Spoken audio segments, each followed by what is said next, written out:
The next item of business is a debate on motion 3573 in the name of Fergus Ewing on developing forestry in Scotland. Can I invite members who wish to speak in this debate to press the request to speak buttons now? I call on Fergus Ewing to speak to and move the motion. Cabinet Secretary, 12 minutes, please. Presiding Officer, trees cover 18% of the land area of Scotland. Our forestry resources represent 45% of the UK total and 60% of UK softwood production. Forestry contributes almost £1,000 million a year to the Scottish economy, and it supports 25,000 full-time equivalent jobs. Private plantings cover over 965,000 hectares, whilst the National Forest Estate covers 640,000 hectares, some 8.2% of Scotland.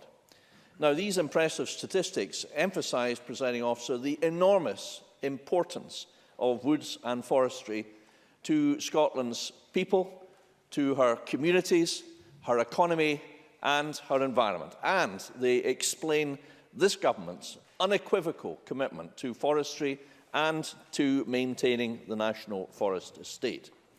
That commitment is backed by ambition, which we now want to extend. Having considered the progress made towards meeting the annual planting target of 10,000 hectares, we have extended our ambition. The draft climate change plan published last week by my colleague Rosanna Cunningham proposes to increase this target so that by 2024-25 we are creating 15,000 hectares of woodland per annum. As one of the very few economic activities that absorbs more carbon than it produces, and supplies low-carbon materials for building, forestry, Presiding Officer, is crucial to our environmental objectives.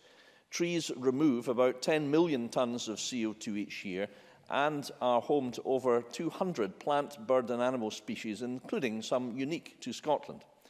Some will rightly question this increase when, as I fully acknowledge, we have not yet managed to meet the previous annual target.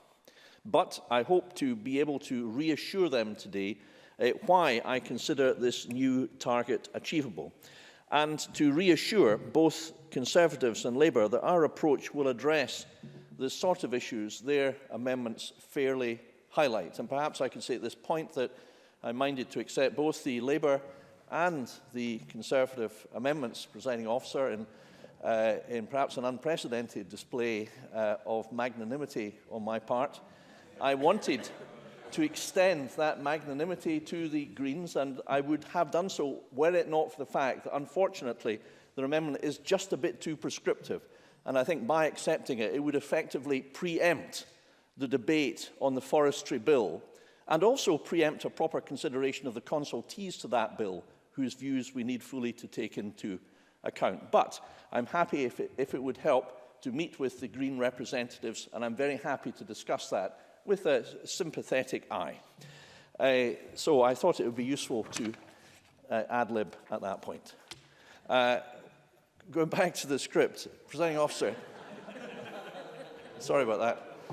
We are putting in place all the necessary components for success: funding, appetite, process, innovation, land, skills and political will.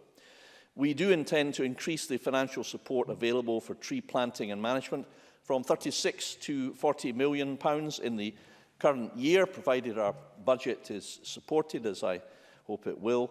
And at every opportunity, resources and future budgetary pressures allowing, I will seek to invest more funding and planting and be an advocate thereanent. Although our target has been challenging, there has been a lot of tree planting happening in Scotland. Between 2007 and 2015, this government supported the creation of over 54,000 hectares of new woodland with investment of more than £230 million. And our processing sector, which I believe is fair to say is globally renowned, has also made significant investments, welcome investments in recent years, a sure sign of confidence in and by the industry, and that includes firms such as James Jones and Sons and inward investors such as Norbord, who operate inter alia in my constituency. In 2015, the timber harvest was nearly 7 million tonnes. That's 7 times the size of the 1976 harvest. Interest and investment in forestry in Scotland is growing steadily. Scotland created 83% of all new woodland in the UK in 2015-16. Timber production in Scotland has grown by 23% since 2007, and timber availability is projected to expand further to 11.9 million cubic metres by 2025. Now, the streamlining of processes is enabling this trend. The new forestry grant scheme has been well received, and Forestry Commission Scotland has now approved over 7,400 hectares of new planting since the scheme opened in October 2015.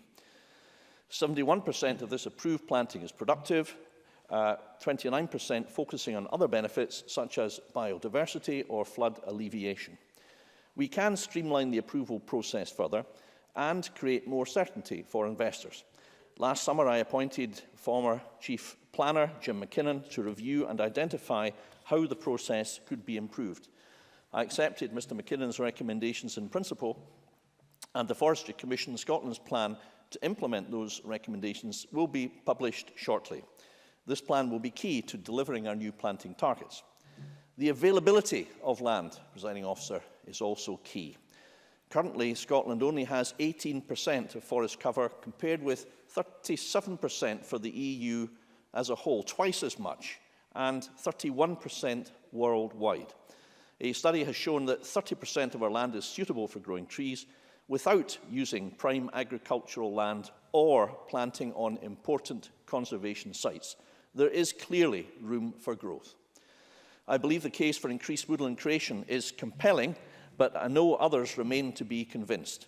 Some are particularly concerned about the prospect of a return to 1980s practice when a monoculture approach to conifer plantation was implemented. Let me be clear. This government will not oversee any return to the bad old days of blanket forest planting.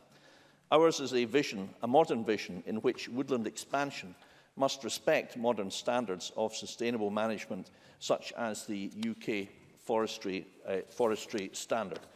And availability of land is a key issue, and we will work closely with local authorities and, of course, communities in tackling it. We also want to see sustainable mixed land use, which is why I'm pleased to support the work being led by the National Sheep Association on sheep and trees to promote the benefits of tree planting for sheep farming. That doesn't mean sacrificing one land use for another. Farming and forestry can work well together when managed in an integrated way. And Scotland has plenty of land where planting trees is absolutely the right thing to do, and that will be our focus. Not in prime agricultural land or on valuable habitats for wildlife. To meet our tree planting ambitions, we must keep skilled professionals working across all sectors. We also need more young people to take up careers and opportunities in forestry, to join the many forest apprentices now working in the sector. The work of organisations like Scottish Forestry and Timber Technology Industry Leadership Growth, OWLS and Lantra, is crucial in this regard. And we should use all available powers and levers to establish modern statutory and operational requirements to support this valuable and growing sector. That is why I intend to introduce a bill, Presiding Officer, in this parliamentary session to complete the devolution of forestry and provide a new legislative framework. While we have consulted on our draft proposals and are currently considering responses, I want to reach out across Parliament to offer to work with members to get this framework and these arrangements right. And to go back off piece for a moment, I omitted to say that we have, of course, also worked with the Liberal Democrats prior to today, and I thought it correct that I should correct that omission from earlier on. That underscores the fact that I am determined to work with all members to try to get these matters right. Now, our aim is to preserve the knowledge, skills and expertise we have in place and to ensure that these are deployed to best effect in localities and communities. But we do want to build on the success of Forest Enterprise Scotland to create an enhanced development and management body which will allow us to maintain and indeed grow the National Forest and Estate as an asset for the nation. Forest Enterprise Scotland already partners with the private sector and communities in the management of land supporting 11,000 jobs, many in rural areas. This work involves spending over £50 million with predominantly SMEs working on the estate. The estate also supports over 100 projects with rural and urban communities on work including urban regeneration, renewable energy, affordable housing, leisure, recreation, mountain biking, opportunities for community businesses. I'm sure and I hope that I will receive many examples of these good works from members across the Chamber during this debate. To date, managing the estate has involved small discrete purchases and disposals of appropriate land and forests, and that careful approach will continue, but we should also consider how to make best use of the resources realised from such sales. Presiding Officer, if we are to fully develop the potential of trees, woods and forests for Scotland, if we are to increase their contribution to our communities, our economy and our environment, then we do need to work together, and I hope that we can do so in this Parliament. But there's a greater role for people and communities to play. Currently, over 200 community groups all over Scotland are involved in managing woodlands and forests. I intend to ensure that many more are involved and included in the future. I want to add to the success of the 31 communities which already own over 10,000 acres transferred under the National Forest Land Scheme. The largest forest owner in Scotland is, in fact, the government. Like the Greens, this government wants to see ownership increasingly devolved to communities. So today I can advise that Forest Enterprise Scotland is developing a new community asset transfer scheme, a digital resource to provide more information and support to communities seeking to buy or lease parts of the National Forest Estate. Presiding Officer, to conclude, modern Scottish forestry is indeed a rare thing. It's a win for communities, a win for the economy, and a win for the environment. Our forests come in all shapes and sizes: the productive spruce forests of Galloway, the iconic native pine woods in my own constituency, and treasured small pockets of well-used local woodlands and glens scattered throughout our villages, towns and cities. A study by WWF published last year highlights the challenges. Unless we produce more of our timber and reduce dependency on imports, the current ratio of domestic to imported supply can only be supported until 2030. If we don't plant more trees by 2050, the UK will be importing nearly 80% of timber to meet demand. That surely is something that we should all work together to tackle, which is why, in moving the motion in my name, Presiding Officer, I seek the support of everyone in this Parliament in a shared national endeavour to fully develop the enormous potential offered by planting more forestry and more woodland. Thank you, Cabinet Secretary. I call on Peter Chapman to speak to and move Amendment 3573.1. Mr Chapman, 7 minutes, please. Thank you, Presiding Officer, and I refer members to my register of interests. I am glad to be able to speak in this debate today, particularly as we await the final plans from the Scottish Government on the future arrangements for forestry management. And I think it is fair to say that there is a great deal of consensus across the Chamber on the goals and priorities for forestry management here in Scotland. We all recognise that forestry is a vitally important part of the rural economy. And I particularly welcome James McKinnon's report, which is a practical and clear document with many good recommendations. Now, with Scotland's forestry sector currently contributing around £1 billion and supporting 25,000 jobs, it is vital that we encourage what can only be described as a growth industry.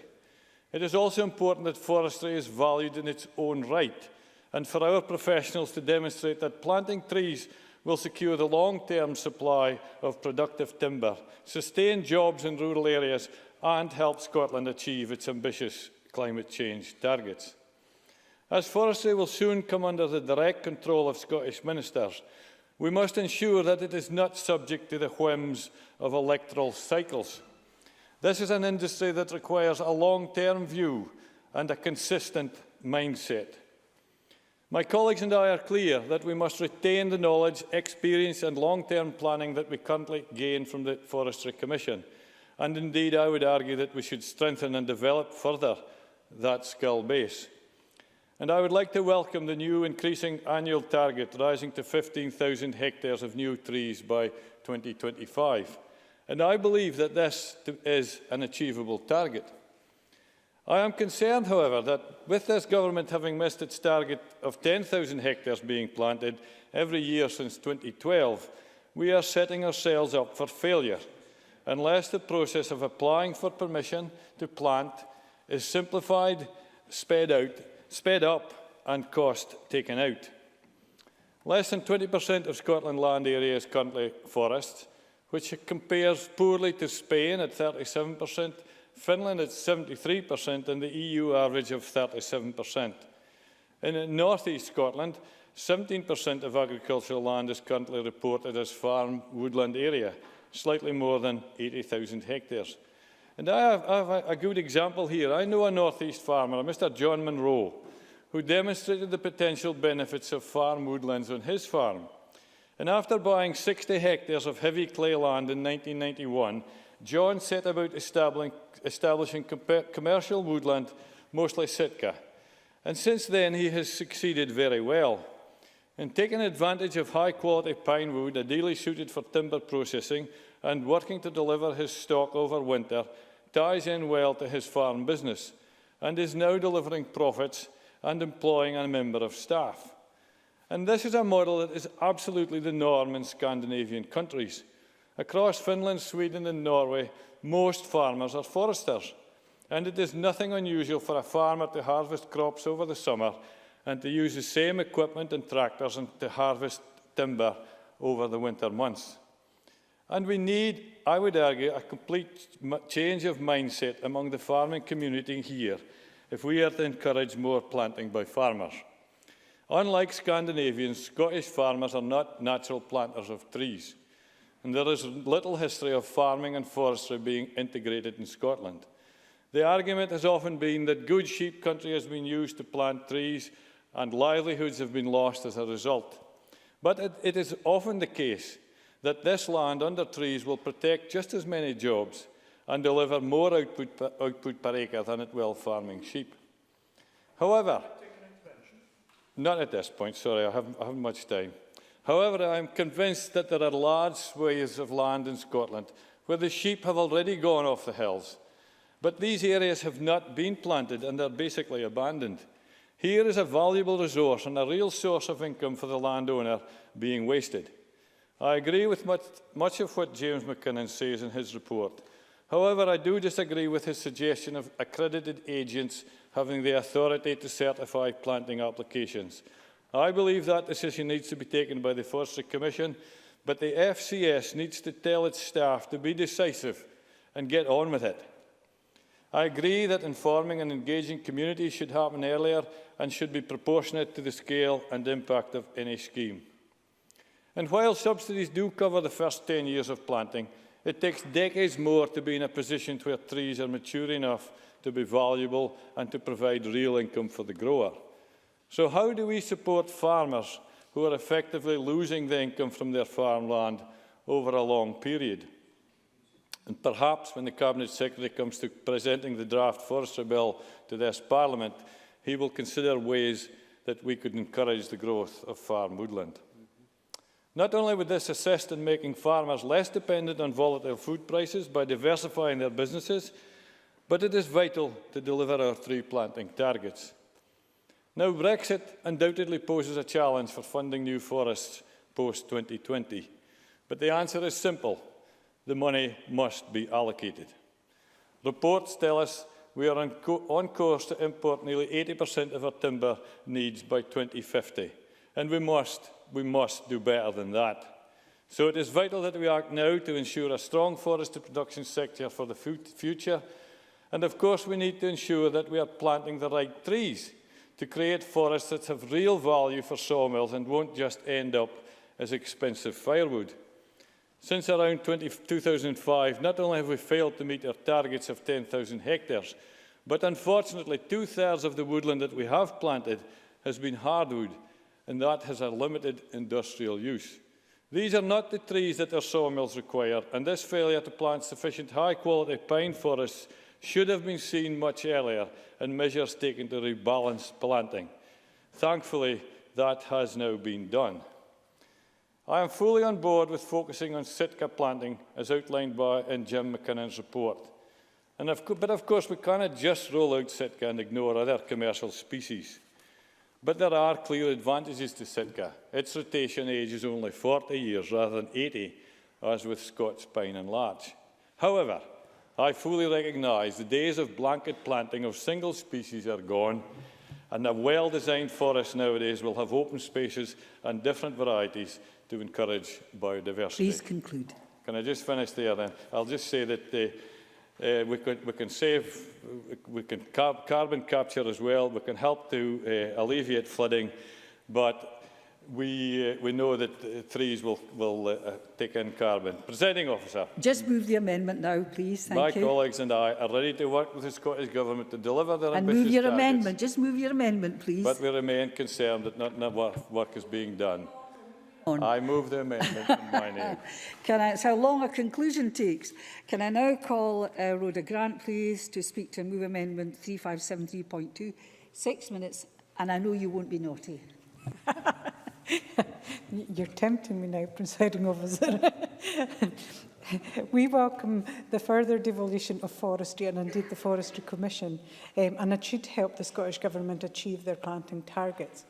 But we also want to look at how we use our forestry and how we grow timber. We agree that the responsibility for forestry itself should be devolved. But alongside that, we need to work with other parts of the UK to preserve the benefits of working together in certain areas such as research and disease control. Neither the UK nor devolved governments will have the resources to replicate alone what has been achieved through shared resources, and we would urge the Scottish Government to look at ways in which research could be carried out as a joint venture throughout the UK to replicate that research and development work that people really value. The same with disease control as currently happens. The UK works well in this area with animal health and interagency working, and something like that, linking up disease control and planting as well, would be very much desirable with the devolving of forestry to the Scottish Government. A number have expressed concern about how forestry will be managed going forward and the changes to the role of the Forestry Commission and indeed the perception of a Land Scotland agency that will cover much wider than forestry. There's a fear that it'll become a faceless bureaucracy, one step away from government, but unpenetrable and unaccountable. It'll be run by career civil servants who will know nothing about forestry, and one of the benefits, we are told, of the Forestry Commission is that it is staffed by foresters who understand the industry and its producers. So we're not persuaded that one large organisation trying to do so many jobs will work, and it also smacks of centralisation. I agree that the blanket planting of Sitka spruce throughout Scotland was one of the worst things that happened, and it was done mostly for tax breaks, and I'm glad that the Cabinet Secretary has acknowledged this and given the commitment that that won't happen going forward. But we do need more planting, and the Scottish Government, as has been stated before, and indeed, as the Cabinet Secretary said, have failed to reach targets year on year, and therefore we need a strategy that works. And the McKinnon report looks at ways of achieving that by cutting through red tape, and that's to be welcomed. We agree, though, with Comfor about the role he proposes for certifying forestry schemes below the threshold of environmental impact assessment, that it should be carried out by the Forestry Commission staff and not private agents, because certifying agents to do this work will also boost their business, but at the same time bring detriment to other businesses for agents. My reading of the report suggests that many of the problems that exist are due to the people involved and their knowledge of the system, and that suggests to me that the systems in place need to be changed, but also that staff require better training as well. Systems have to be in place to allow a more streamlined application process for those schemes that don't require an environmental impact assessment. Likewise, it needs to be clear where a more in-depth application is required. To allow the system to work, we need a national plan of where we encourage planting, and likewise, and likewise where we would not necessarily want tree planting, such as on good agricultural land that's required for food production, or in areas that would have a detrimental environmental impact. A plan that looks at where forests are required, not just for land use and wood production, but for the environment and indeed recreational uses. Forests close to towns and cities not only provide timber very close to market, but also provides excellent recreational areas, encouraging people out into forests for the good of their mental and physical health. However, areas that lend themselves to planting are often on poorer land, therefore away from towns and cities, and also away from easy access. And we've got a lot of landlocked forests ready for harvesting, but getting the timber to market is a real problem. Rural roads are often narrow, of poor construction, poorly maintained, and a large number of heavy timber lorries can cause a lot of damage and therefore impact on other road users. Where possible, forest roads should be designed to get timber as close as possible to A roads and to railways. Railways ideal because many of the tracks in our rural areas are underused and have capacity to take timber. But it does need planning, the proper sidings and loading equipment to get timber onto the rail line. A very brief... in our last minute. Oh, I can't, sorry. This, of course, requires government funding. Too often, this has not been well thought out and sustainable. Past planting grants have led to people chasing the funding. Therefore, the funding needs to be in place that ensures planting happens in the most appropriate places with a clear plan as to how you access the timber. Presiding officer, we will support the Conservative motion, which makes many of the points that we're making, albeit slightly differently. We also share concerns about the Green Amendment. And we have the disadvantage of speaking before them, so they can't make their points before we've spoken. But we don't wish national forestry privatised, and there's a fear that their amendment might lead to that. But I look forward to listening to what they say in debate. We welcome the debate and getting the time to look at planning how we deal with forestry constructively. We will support the government to reach their planting targets, but hold them to account if they don't, and I move the amendment in my name. Not bad, Ms Grant. Can I call now Andy Whiteman to speak to and move Amendment 3573.3. 6 minutes, please. 6 minutes, Presiding Officer. 6 minutes, precisely. Thank you, Presiding Officer. Thank you. I welcome this debate on developing forestry in Scotland. Since it's 9 years since it was last debated in government business, I started my working life in forestry, actually destroying the Birks of Aberfeldy to plant conifer plantations on behalf of the Midland Bank in the 1980s. And I then went on to Aberdeen University to study forestry. And it was whilst I was at university that I campaigned against the afforestation of the peatlands of Caithness and Sutherland.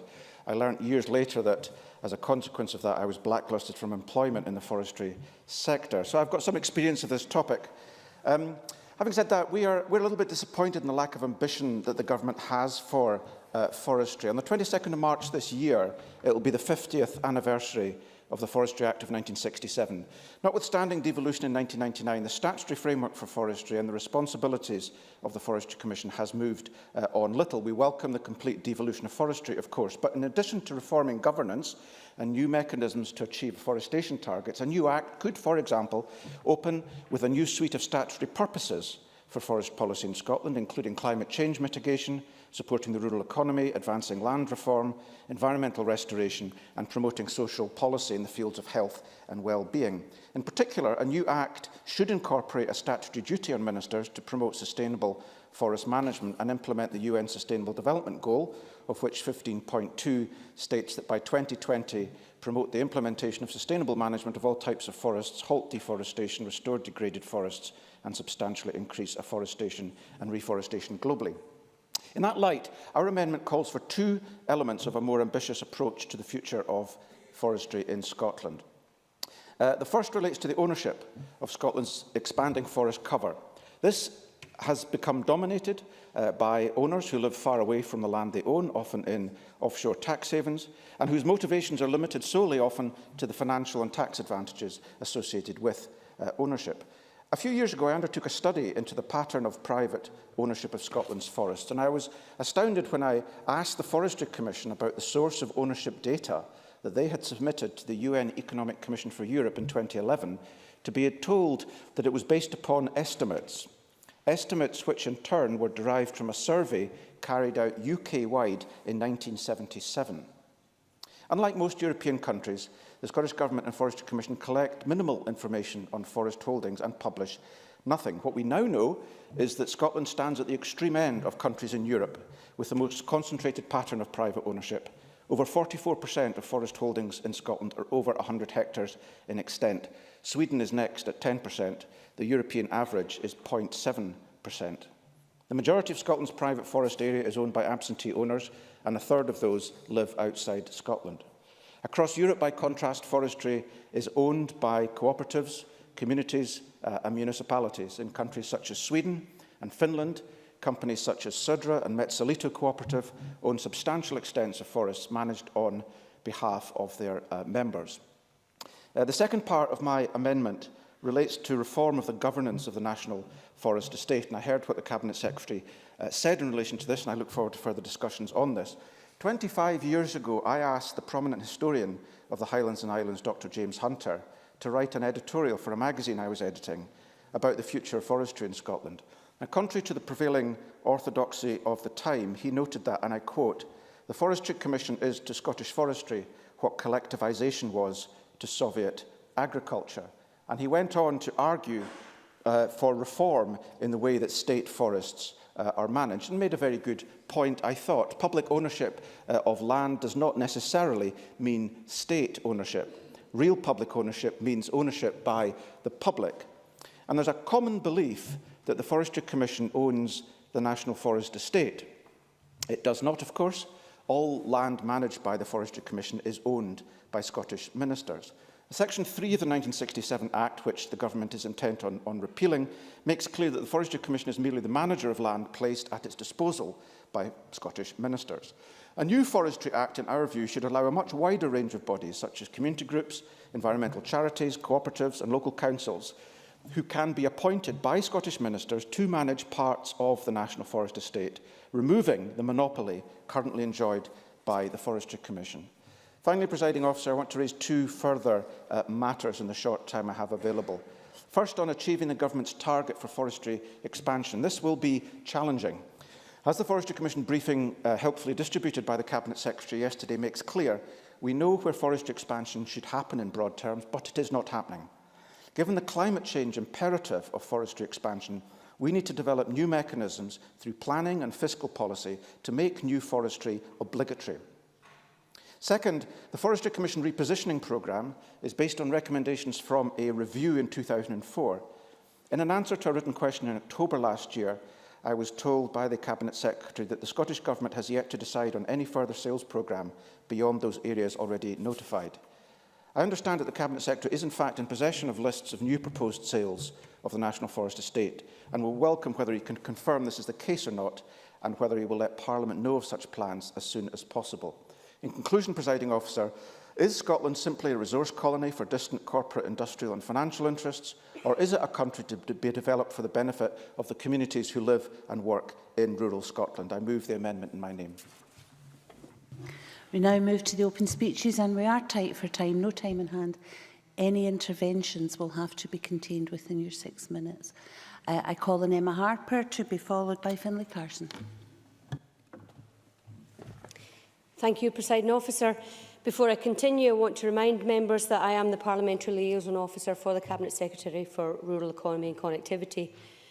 Forestry, woodlands and trees are of great importance to Scotland's rural communities. Forests contribute to the local economy, providing jobs and creating wealth.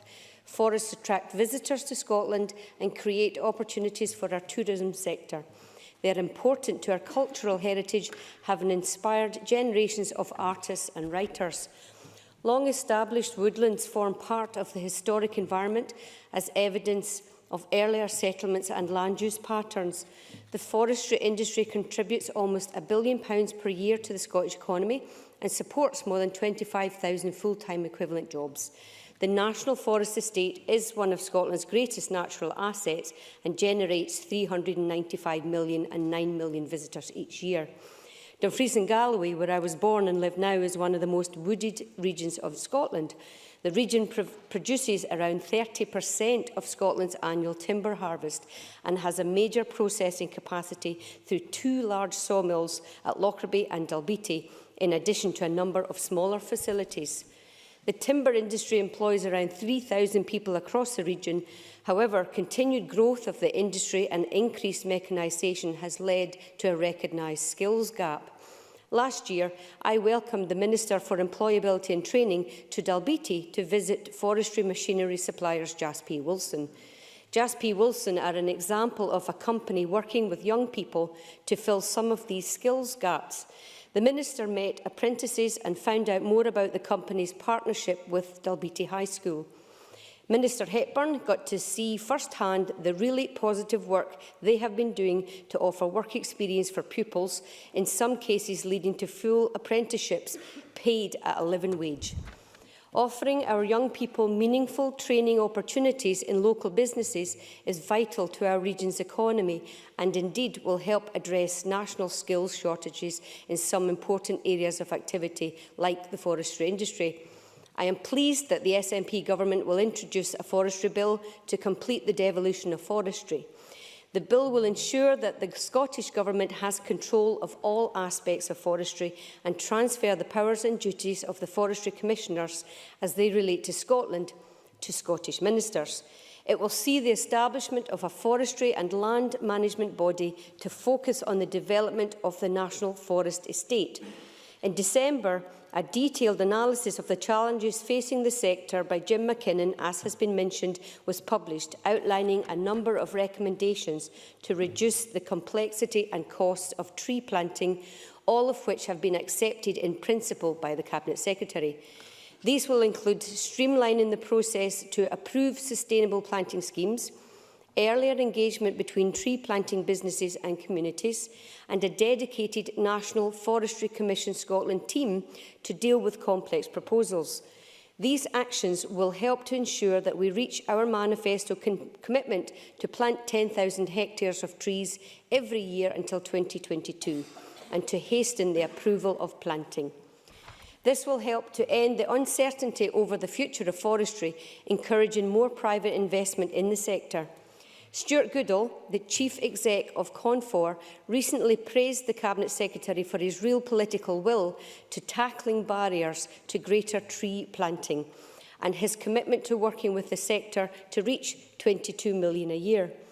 These actions are especially important given the substantial support the sector receives from the EU. At this time of uncertainty for so many rural industries, the Scottish Government is focused on creating stability and continued investment in the sector. It is of extreme importance to reassure investors that Scotland is open for business. The Scottish Government has held summits with the forestry sector to listen to their concerns and ambitions.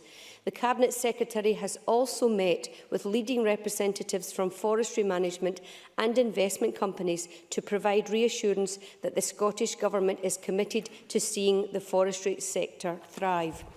Lastly, as well as the economic importance of the sector, it is crucial to recognise the role of forestry that it has to play in achieving Scotland's climate targets. Trees and woodland can help us adapt to existing and future impacts of climate change, providing opportunities to store carbon, combat air pollution and help reduce the risks of flooding. In 2009, the Scottish Parliament passed the most ambitious climate change laws anywhere in the world, and we have met the headline target of reducing carbon emissions by 42% by 2020, 6 years early. Scotland's Climate Action Plan, published last week, sets out how we intend to continue this progress, and forestry is an important piece of the jigsaw. By 2032, Scotland's woodland cover will increase from around 18% to 21% of the Scottish land area. And by 2050, Scotland's woodlands will be delivering a great level of ecosystem services such as natural flood management and biodiversity enhancement. The forestry sector is so important in many capacities, and I hope that we will see support from the government motion across the chamber today and for the action the SNP has taken to deliver our tree planting targets, instil confidence and stability in the sector and maintain the National Forest Estate as an asset for the nation. Thank you. Finlay Carson, followed by Stuart Stevenson. Thank you, Deputy Presiding Officer. Although the forestry sector employs over 25,000 people across Scotland, the industry is of particular importance to the economy of rural Scotland, including my own constituency of Galloway and West Dumfries. Indeed, Dumfries and Galloway has the largest forest park in the UK and is one of the most forested regions in Scotland, producing somewhere around 30% of Scotland's annual timber harvest. The timber industry is a major employer in the region with over 3,000 jobs across all sectors, and many of this chamber will have heard of BSW Timber in Dalbeattie, with one of the largest sawmills in the country. But I want to direct my remarks today at the governance of the sector. As we know, the Scottish Government recently consulted on the future of forestry in Scotland ahead of bringing their forestry bill to Parliament.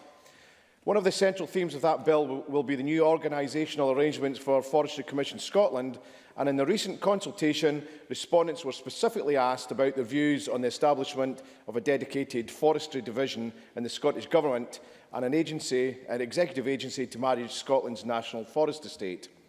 I look forward to seeing what the Scottish Government brings forward in their bill, but the cynic in me is more than a little concerned that we are witnessing yet again an attempt by this SNP government to centralise and interfere, this time with forestry, with little regard for the wider implications that this will have in the industry. If the government do decide to press ahead with absorbing the Forestry Commission into the Scottish Government, we must see an approach that recognises the long-term nature of forestry as an industry. Excessive tinkering in line with electoral cycles should be avoided at all costs. Furthermore, I would urge the Cabinet Secretary to ensure that under new arrangements, a new government department would be underpinned by some form of independent or external scrutiny. It's in all our interest that Scotland has a viable forestry sector from which the benefits for local economy, communities and the environment can be maximised. Whatever is decided, I would urge the Government to come to a decision as soon as possible, because at the moment there is a great deal of uncertainty which is negatively impacting on the industry. Indeed, the Forestry Commission Scotland's annual report, they raise concerns that, and I quote, uncertainty over its future organisational status has caused difficulty in managing business as usual and has led to increased losses in key staff. Deputy Presiding Officer, concerns surrounding the proposed changes have been raised by a number of organisations such as the Galloway and Southern Ayrshire Biosphere. In their response to the consultation, they highlighted a feeling that the changes would ultimately result in the centralisation of services and decision-making. They go on to make the very valid point that one of the main strengths of the current arrangements is regional management. This allows for a local approach with a strong local knowledge base which can be easily engaged with by the local community. In many sectors, our SNP government talk the talk about a more local approach, but up to now haven't walked the walk, so perhaps this is a time to do just that. The Woodland Trust also highlighted the risk of professional skills and expertise being lost if a new government department was set up. Expertise and knowledge that is essential to the successful management of our forests. I'm not standing here today to claim that the current arrangements are perfect and that no changes are needed at all. However, the Government must use an evidence-based approach and heed the concerns of stakeholders to ensure that any proposals truly improve the current system and bring tangible benefits. This simply cannot be another SNP exercise of centralising power. I would urge MSPs to read James McKinnon's analysis of the current arrangements for the consideration and approval of forestry planning proposals to get an insight into some of the problems the sector is facing. And it's clear there is a strong desire across the entire sector for things to work more effectively. So when the Cabinet Secretary brings forward the Forest Bill to Parliament, we on this side of the chamber will be constructive and open-minded. In making changes, it's important to guard against losing things that currently work. And one of the things I will be looking out for is any attempt by this government to become more cumbersome in asserting their authority. To conclude, Deputy Presiding Officer, Scotland needs a thriving forestry sector. and today's debate has provided us with the opportunity to recognise the importance of forestry to our rural economy and communities and environment. We will wait to see what lies in store for the sector, but we must avoid a micromanaged approach that sees a loss of expertise and local knowledge from the sector. Thank you. Stuart Stevenson, followed by Claudia Beamish. Thank you very much, Presiding Officer. And let me make some observations on what I think is likely to be a fairly consensual debate. We're all travelling in the same direction, and I think that's a good place to be. Forestry, of course, has always been a strategic product. In 1511, when the Great Michael was launched, it was the biggest capital ship in the world, weighing 1,000 tonnes. It was 73 metres long, and it required the clearing of every single tree in Fife and the importation of timber from the Baltics and indeed from France. So timber in the 16th century was playing an important part in national life, and of course required a huge replanting programme following the building of the Great Michael. And of course, when the Forestry Commission was founded by the Act of 1919, it was in the aftermath of World War I, which had 40,000 kilometres of trenches in France, which were largely lined by timber. And the percentage of the UK that was then covered by forestry has dropped to something in the order of 4%. So therefore, timber is not simply an amenity, it's not even simply something that feeds our industry, it is a matter of strategic interest. It's worth saying that in 1919, in one of the debates in the House of Commons, one of the Labour members, Will Thorne, in addressing the issue of where the land would be found to plant trees, because that was an issue then as it is now, he simply said, pinch it, take it over. I think we've got a little more sophisticated in our approach since then. But nonetheless, it is a substantial issue. Where is the land to come from? I welcome very much hearing Peter Chapman, and I agree with him in this, that we need to find ways of showing farmers that there is an intrinsic value to them, to their businesses, in making some of their land available for forestry. I personally have some interest in using forests for shelter. I think farmers in some circumstances will find that it's useful for that. I say that because where we live, we are surrounded on three sides by tree, and it would be pretty open to the elements if we were not surrounded by trees. They're also an amenity for us. In the forest that surrounds us, we have foxes, roe deers, badgers, weasels, barn owls, buzzards, woodpeckers, and a whole raft of other things. And that's true of forests across Scotland, across the UK. So as a national asset, they are something that's of interest to everyone, not simply to the proper industrial interests of bodies like Confor, but to everyone who benefits emotionally, practically and economically. For those of us like myself who enjoy walking, forests are among the most attractive places to go walking, provided that is there are forest trails. The bit of forest around me is an example of the errors that can be made in the past. The forest paths through there are all but overgrown. The forest has never been thinned. I think the person who planted it, and I'm not quite sure who it was, by the way, I think, and that addresses the point that Mr. Whiteman made, the person who planted it basically took the money and run. It will cost more to take that forest down than it is likely to realise in economic benefit. So the management of forests is very important indeed. And that's why I very much welcome Jim McKinnon's report on forestry. I think it's well informed and well researched. Jim is an excellent fellow with only one major defect to his name. He is a supporter of forest mechanics. And how sad is that, one has to say. I think it's Forest Mechanics Cabinet Secretary. I'm pretty sure it is. I apologise, Jim, if I'm wrong, but I'm pretty sure it's correct.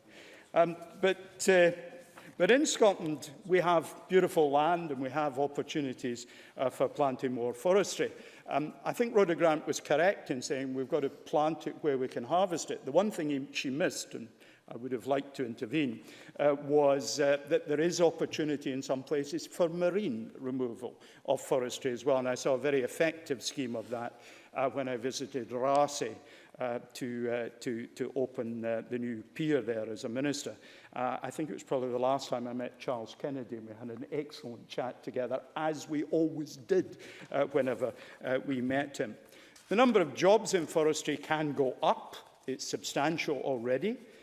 Because the number of uses to which we're putting forest products is increasing. It's now part of biomass. More of our houses are timber framed, and therefore it's important that we have access to a ready supply of forestry goods. And climate change, yes, of course.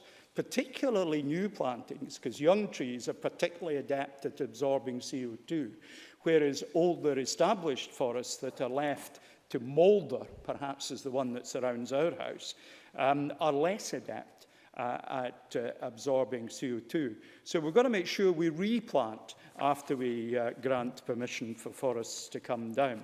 The final thing, Presiding Officer, is, of course, I welcomed last week the assent from the Tory benches, from Mr Chapman, that our share of the support for agriculture and forestry would remain the same after 2020. I want to see that delivered because that's important for this industry as for rural Scotland as a whole. Presiding Officer.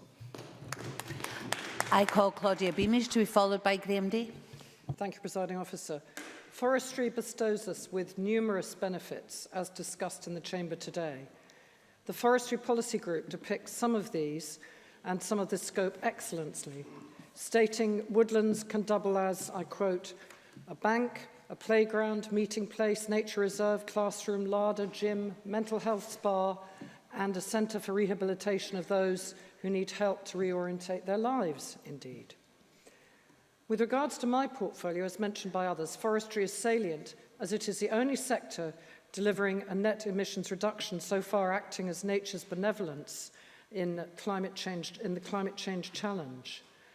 That the volume of carbon sequestrated is set to decrease in coming years is a significant missed opportunity. So therefore, the climate change plan in draft, laying out the Scottish Government's renewed ambition for woodland creation, is to be welcomed. And though RSPB have stated that, I quote, woodland management grants and subsidies must be better targeted to ensure that wildlife is also protected and the negative effects of climate change are mitigated while still supporting rural livelihoods and economy. I agree with this view, and I hope the Shadow Cabinet Secretary does as well. One such opportunity is agroforestry, which has multiple benefits and fits interestingly perhaps with the comments of others such as Peter Chapman on the encouragement of farmers to plant more woodland.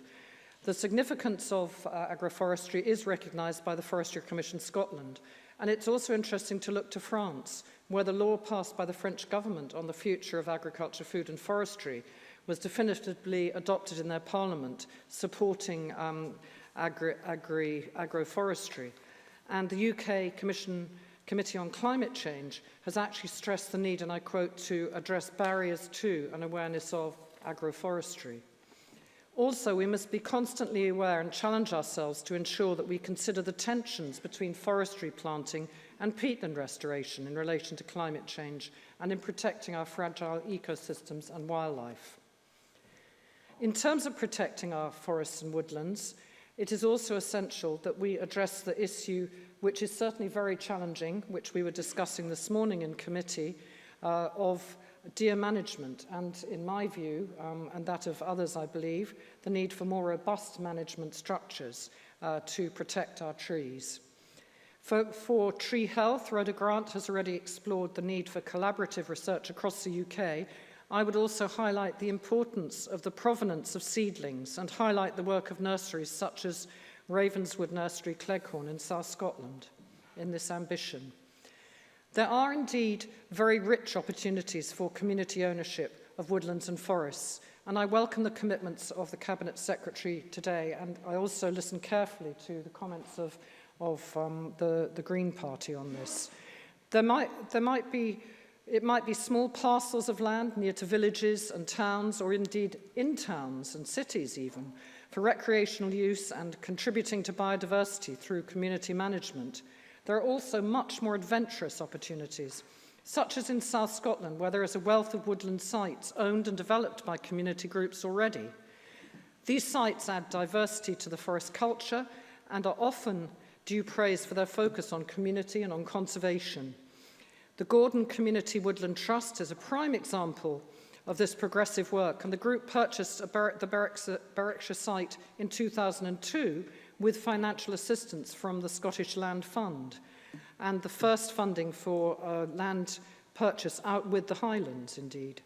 Today, the woodland is far more accessible as a space used by mental health outreach groups and the local primary school, among others. It is managed by motivated and dedicated volunteers in the community, turning a small profit from Christmas tree sales, but delivering huge benefits to community cohesion.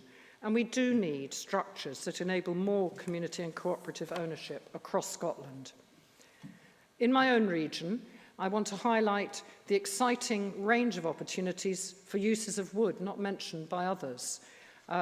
There's the opportunity of small-scale biomass to support rural fuel poverty, to tackle fuel poverty. There's industrial biomass on quite a small scale as well, such as BHE Structural Steel Limited in Carnwath, who own their own forestry specifically for their use in their own biomass boilers in their factory. There's also native wood used for house building, and there are also many craft and art opportunities with wood. So many of our native woods are fine for carving, from holly to oak, and I highlight one example, the Tweed Valley Forest Festival, which will be taking place in October, to highlight these issues, and many MSPs can promote these issues across their own regions and constituencies. Finally, I want to highlight the land use strategy and one of the UN Sustainable Development Goals, already mentioned by Andy Whiteman. I commend both these to the Cabinet Secretary as opportunities for forest focus.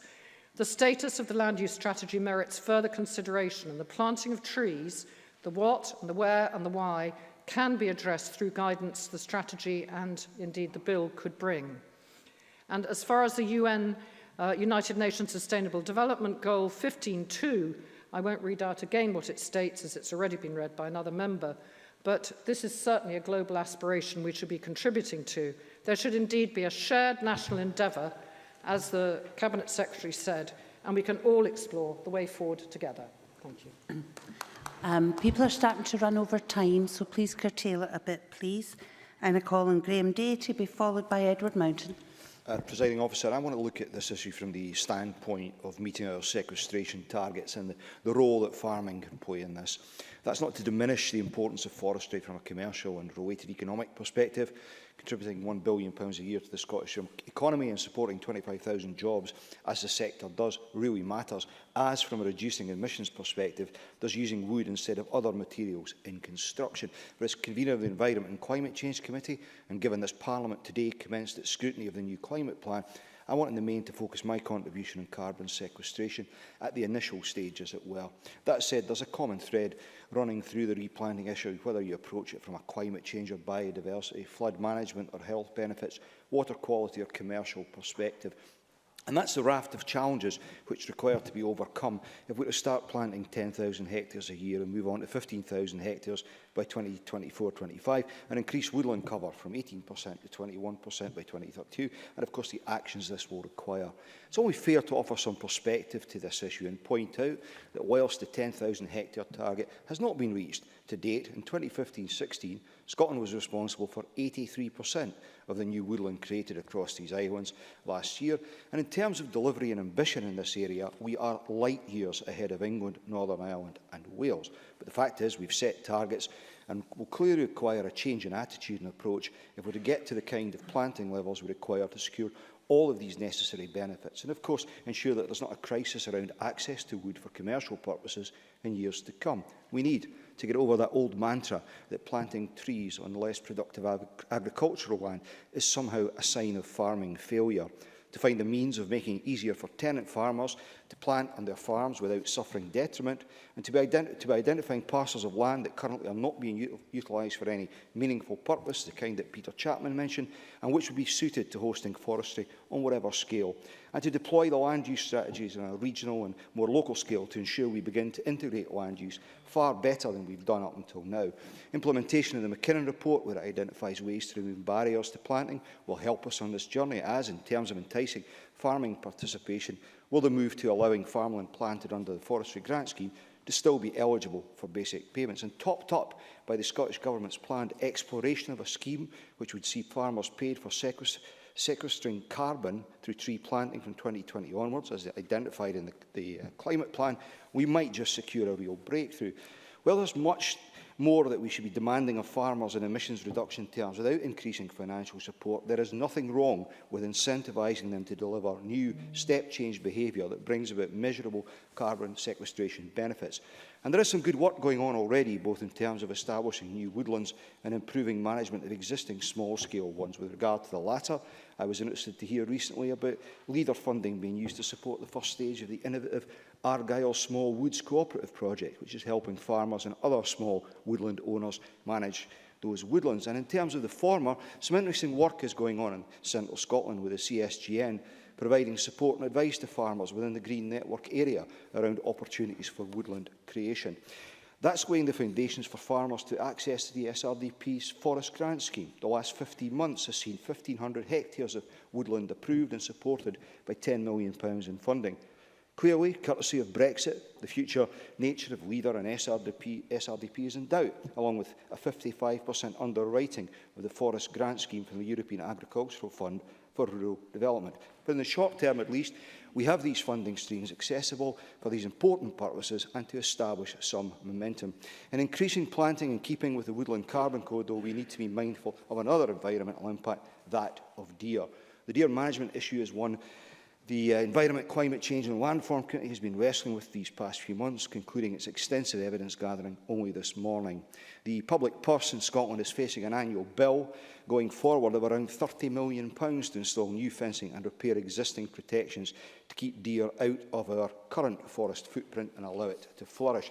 And as we deploy public money to fund new planting with all its benefits, we must seek to reduce the risk of the double whammy of having to then increase spend on measures to protect that investment from the impacts of deer. I believe the Central Scotland Green Network scheme already has a fencing element to the funding. Presiding Officer, we will always need to fence, but I would contend that we need to strike a better balance between that and culling.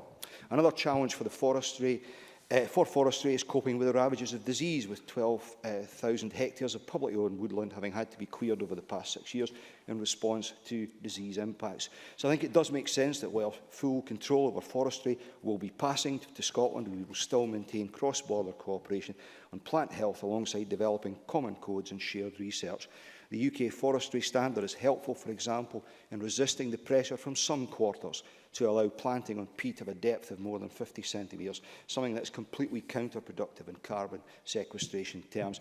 And it is welcome that it is to be revised to improve the sustainability of woodland development. In finishing, though, I would note, as others have, the concerns of respected bodies such as the Woodland Trust around an aspect of full devolution of forestry functions. As we've heard, they are fearful of the consequences of forest policy and regulation being moved in-house, as it were, to be overseen by a forestry division of the Scottish Government. These concerns around impact may well be unfounded, but I hope the Cabinet Secretary in closing might address these directly. More importantly, the Scottish Government will proactively engage with those who hold them in order that we secure support for and confidence in future governance of the sector. Presiding Officer. Edward Mountain, to be followed by Richard Lyle. Presiding Officer, thank you. New woodland in the correct location with the appropriate species planted well is not only good for the environment, but also vital to the economy. It's widely recognised that by 2035, not only will we not be producing enough by 2035, we will not be producing enough timber to satisfy the needs of our timber processors that our Cabinet Secretary and I know well, such as in Gordon's in Nairn, Norbold by Inverness and James Jones in Stodlock.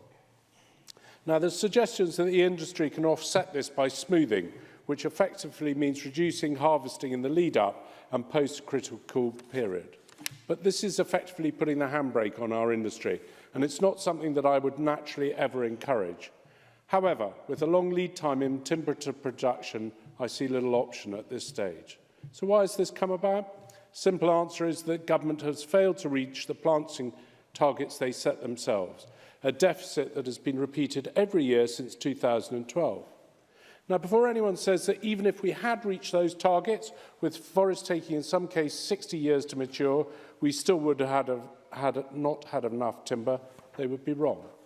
Forestry starts producing from around the 18-year point, and although these would not be substantial saw logs, it would be timber that we could use. So how far are we behind the planting targets? On the basis of the targets announced in 2012, with 100,000 hectares by 2020, we needed to plant 10,000 hectares per annum. As we entered 2017, we are considerably behind that target. Industry is telling us that we need to plant, to make up the shortfall, we'll need to plant 13,000 hectares per year up until 2022 if we are to reach the government's target.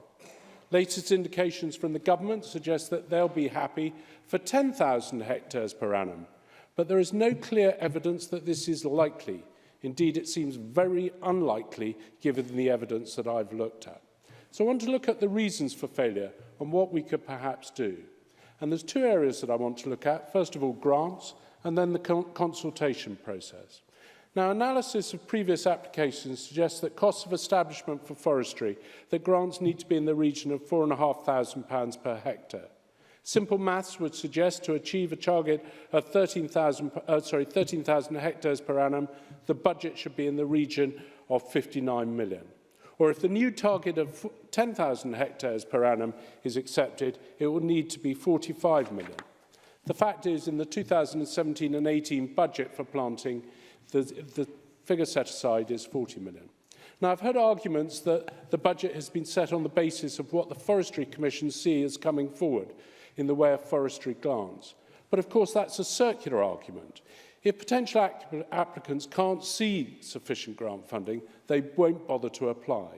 Why? Well, simply because the whole application process is long, tortuous and expensive. And if you don't have a reasonable chance of success, why indeed would you bother? Now, on the consultation process, I'd like to say at the outset that I broadly welcome the report by Jim McKinnon. There are some bits I don't agree with, and perhaps I could discuss these further with the Cabinet Secretary at another time, but whilst he's still abiding by his 2017 resolution. But I speak from bitter experience when I say the consultation process can be soul-destroying.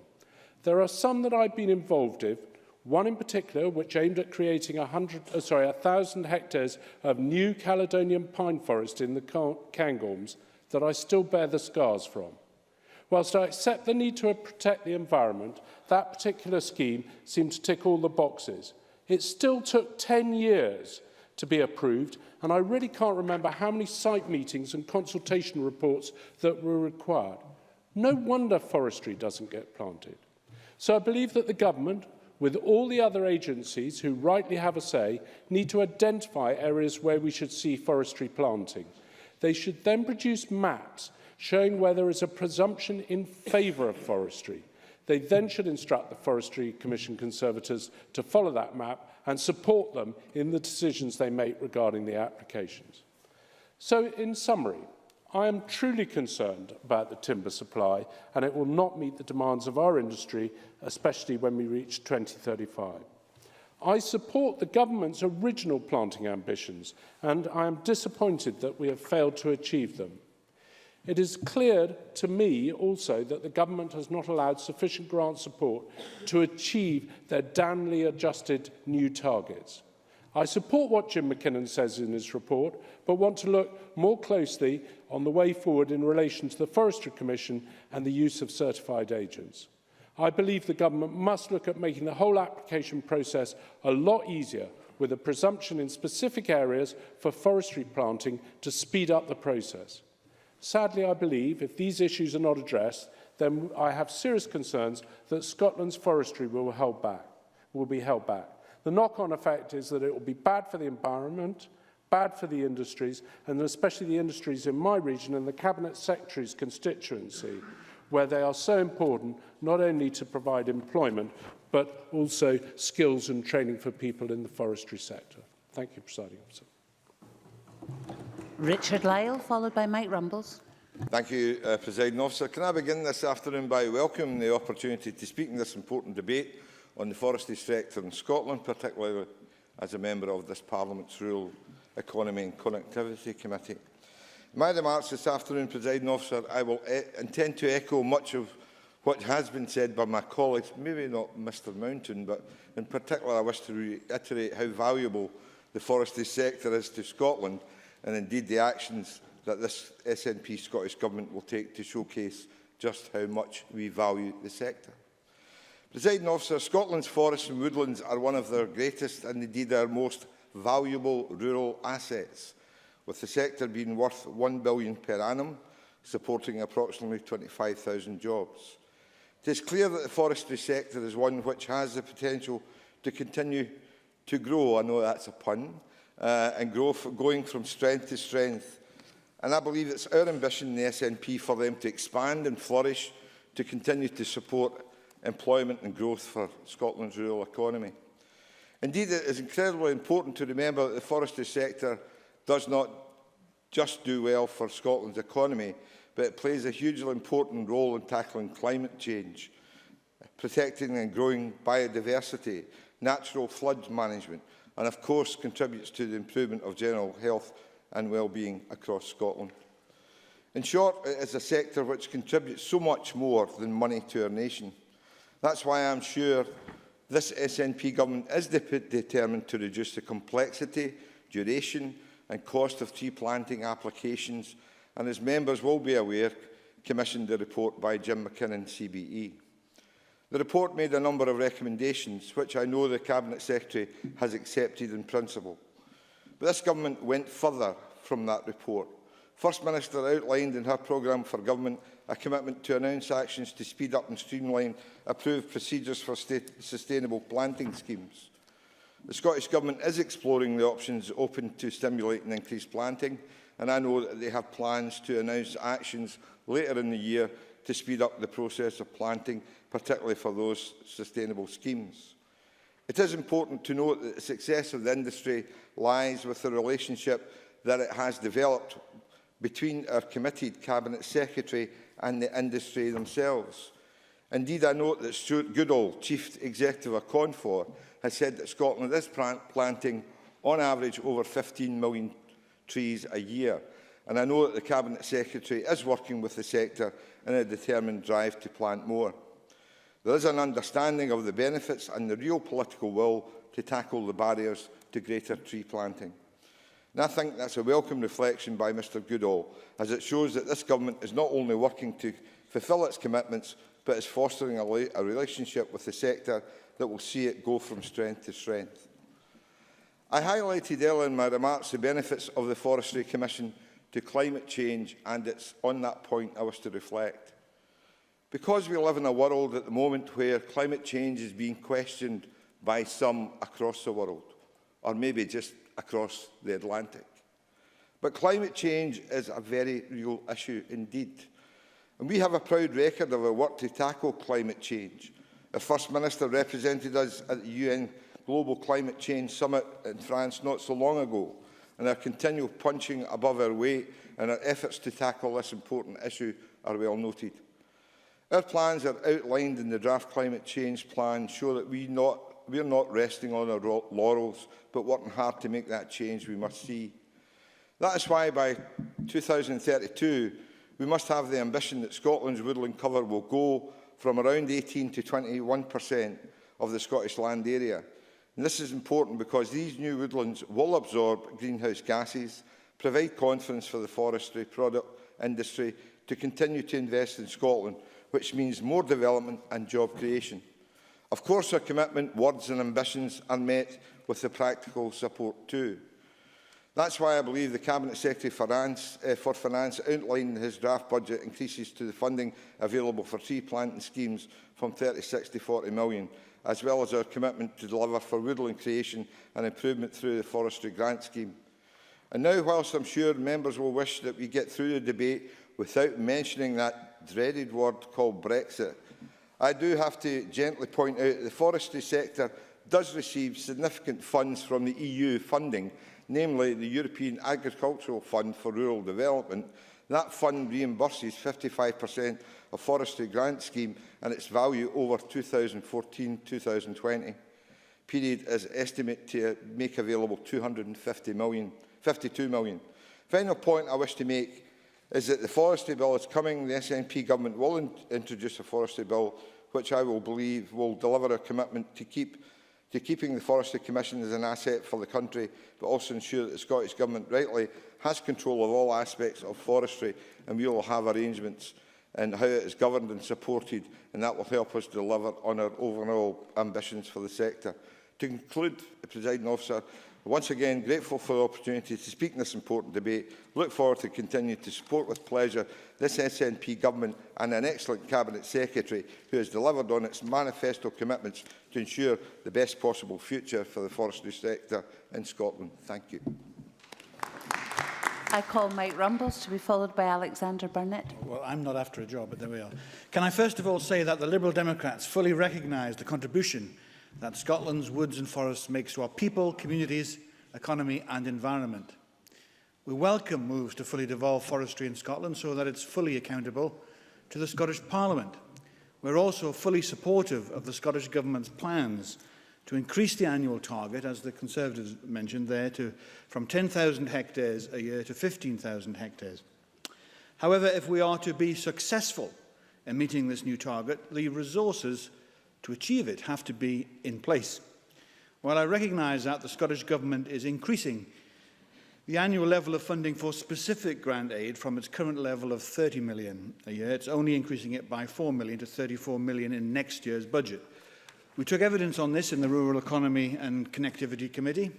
Stuart Goodall from Confor said, and I quote, "It's quite clear that if the Forestry Commission is going to deliver the objectives that the Scottish Government has set, the budget will be insufficient." Now, the inability to meet planting targets due to lack of funds was also received in written evidence. It was said that whilst demand in the application process for this current financial year may well exceed 10,000 hectares for the very first time, funding may not be sufficient to meet that demand, and that demand's at 10,000 hectares, not 15,000. So, I was at first very sceptical, to say the least, that having failed to reach the 10,000 hectares of new planting target, since the target was established some 5 years ago, simply changing the target to 15,000 hectares per year didn't seem good enough to me.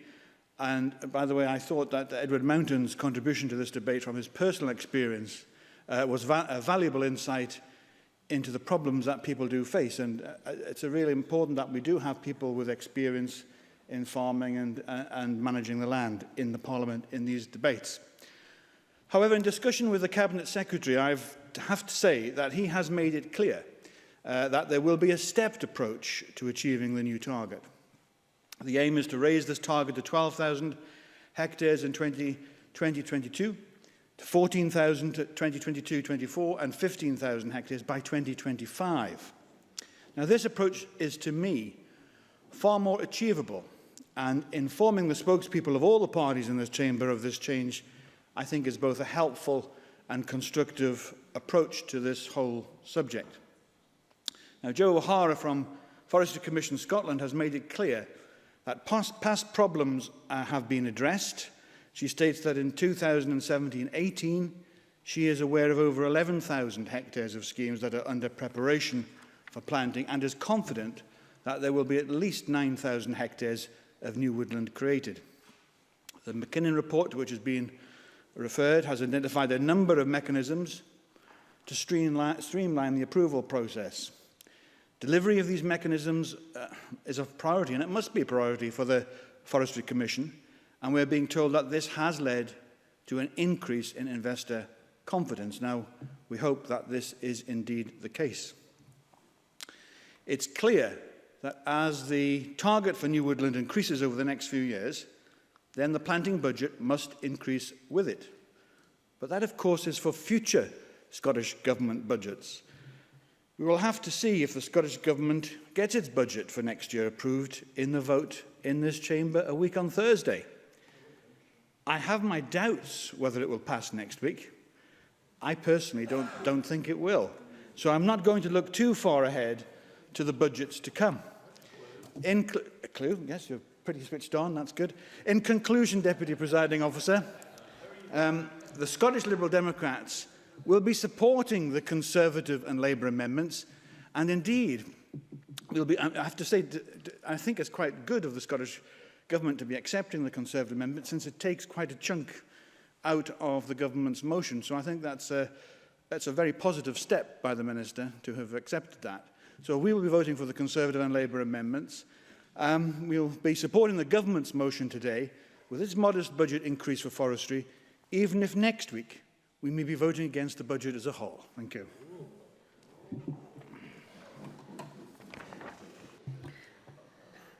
You threw me there a bit, Mr Rumbles. Alexander Burnett, followed by Colin Smith. Thank you, Deputy Presiding Officer. And before I start, I'd like to note my registered interest regarding forestry and biomass heating. So, Deputy Presiding Officer, the forestry sector has long been the backbone of our rural economy. And these forests provide jobs and income for many all over Scotland. And with such a key role to play in Scotland, you would think it would be a priority of the Scottish Government to make sure we have enough skilled professionals to keep the sector alive. However, time and again, the Scottish Government has failed to train up the next generation, and we now face an ever-widening gap between the demand and supply of skilled labour, and this is totally unacceptable. And I am not a lone voice in this respect. In one of the responses to the Scottish Government's Future in Forestry consultation, Aberdeenshire Council laid it bare. They stated that the Scottish Government should not be following the path in which they underrepresent the commercial and economic impact of forestry. And in the same consultation, those stakeholders who truly know the sector talk of an increasingly centralisation of policy.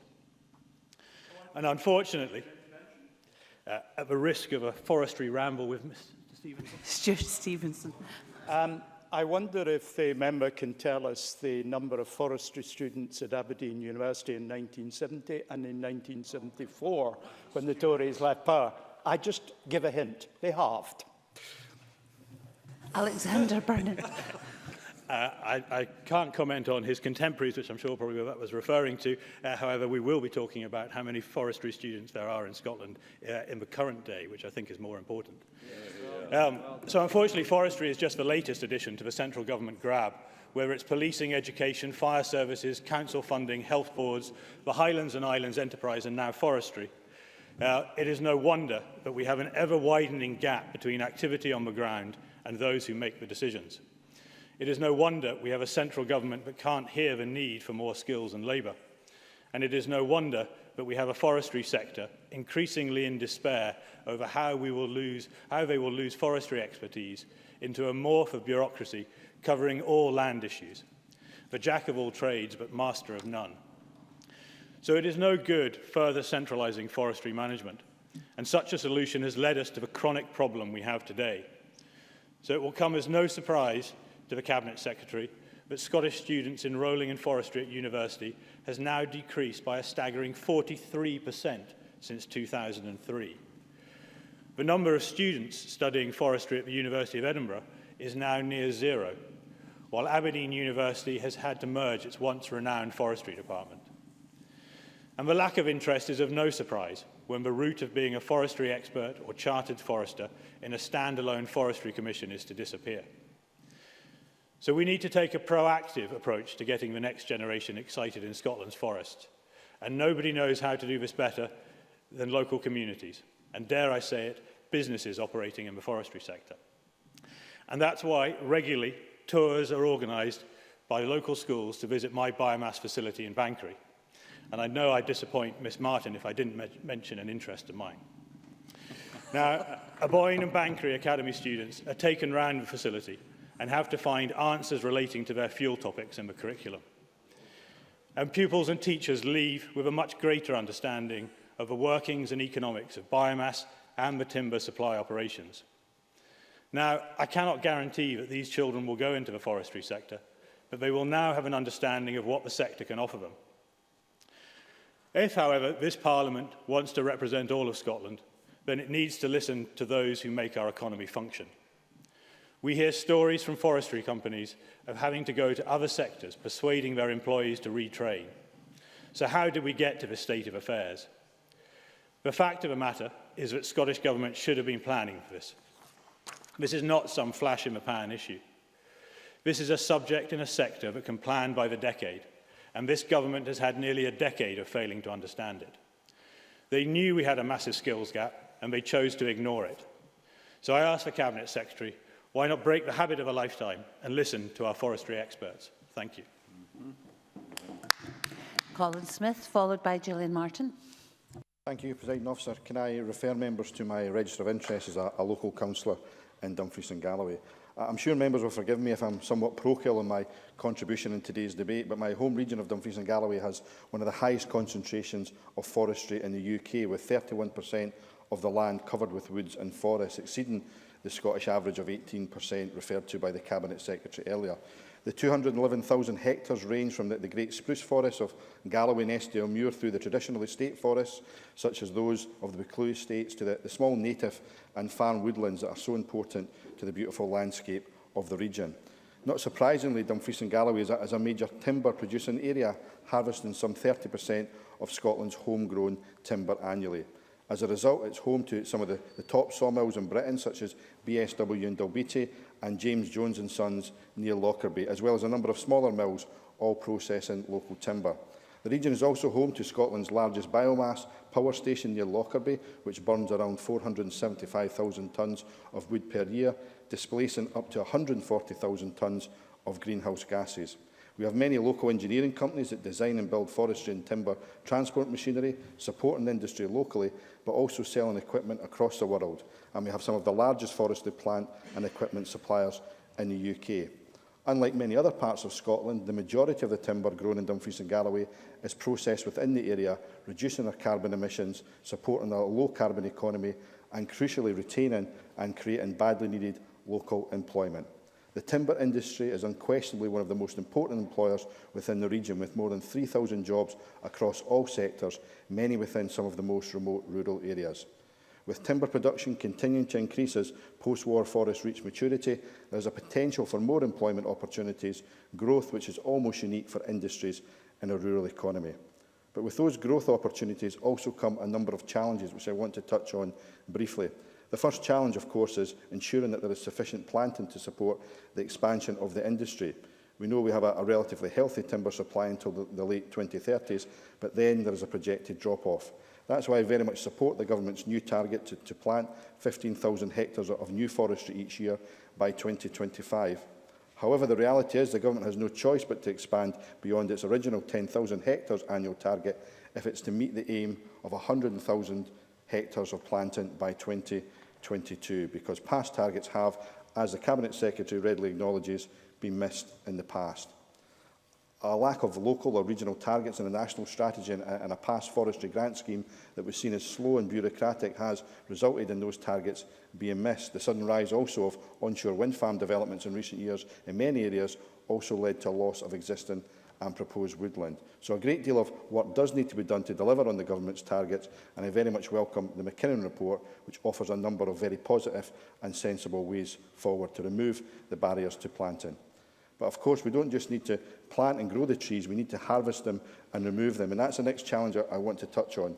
The minor road network in many regions, such as Dumfries and Galloway, which is so important to the transfer of timber, hasn't changed a great deal over the years, and the capacity to take timber haulage can be very limiting. There are many narrow and structurally weak roads locally that are incredibly challenging for articulated vehicles, and of course any increase in heavy traffic on minor roads can lead to disruption for many local communities. These rural roads that serve our forests remain a potential barrier to the supply chain and future increased planting.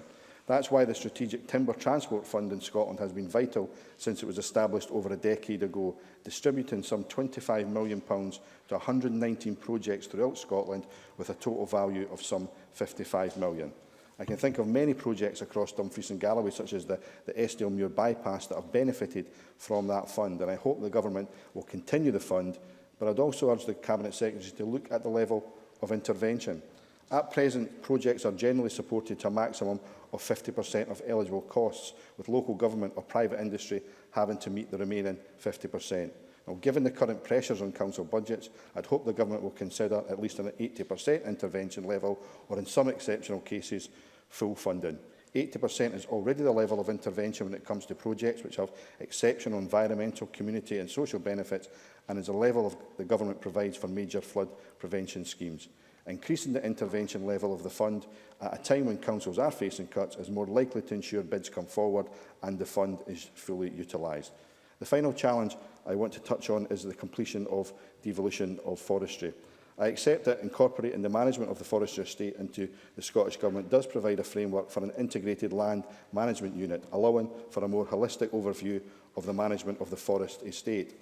However, the current forestry model does provide a great deal of engagement at local level with stakeholders from communities to local authorities on the management of the estate. In Dumfries and Galloway, the estate is currently governed by 2 forest districts, Galloway District and Dumfries and Borders District, which between them cover some 171,000 hectares.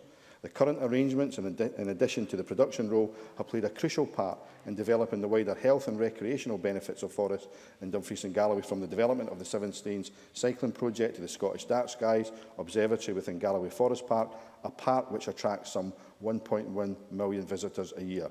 Indeed, it's so successful that, in my view, the next logical step would be to develop the park into Scotland's next national park. But like the Cabinet Secretary, that does wander a little off the script. But given the positive role of local forest districts and their outreach functions, it's crucial they are reflected in any new management proposals. We need to guard against either an overly centralised structure, which sadly is often the case when it comes to structural change, and we have to ensure that the focus of any new structure is not only on timber production, crucial though that is, but also recognises the wider role of forestry estate in supporting local biodiversity targets, health and recreation, and of course tourism, so vital to a region like Dumfries and Galloway. Thank you. The last of the open speakers is Gillian Martin. Presiding Officer, I welcome this motion and I agree that forestry has a crucial role to play in achieving Scotland's climate targets. I declare a special interest as the species champion for the yew, which is thought to be Scotland's oldest tree in the form of the famous Fortingall yew in Perthshire. I would first like to pay tribute to the work of Woodland Trust Scotland.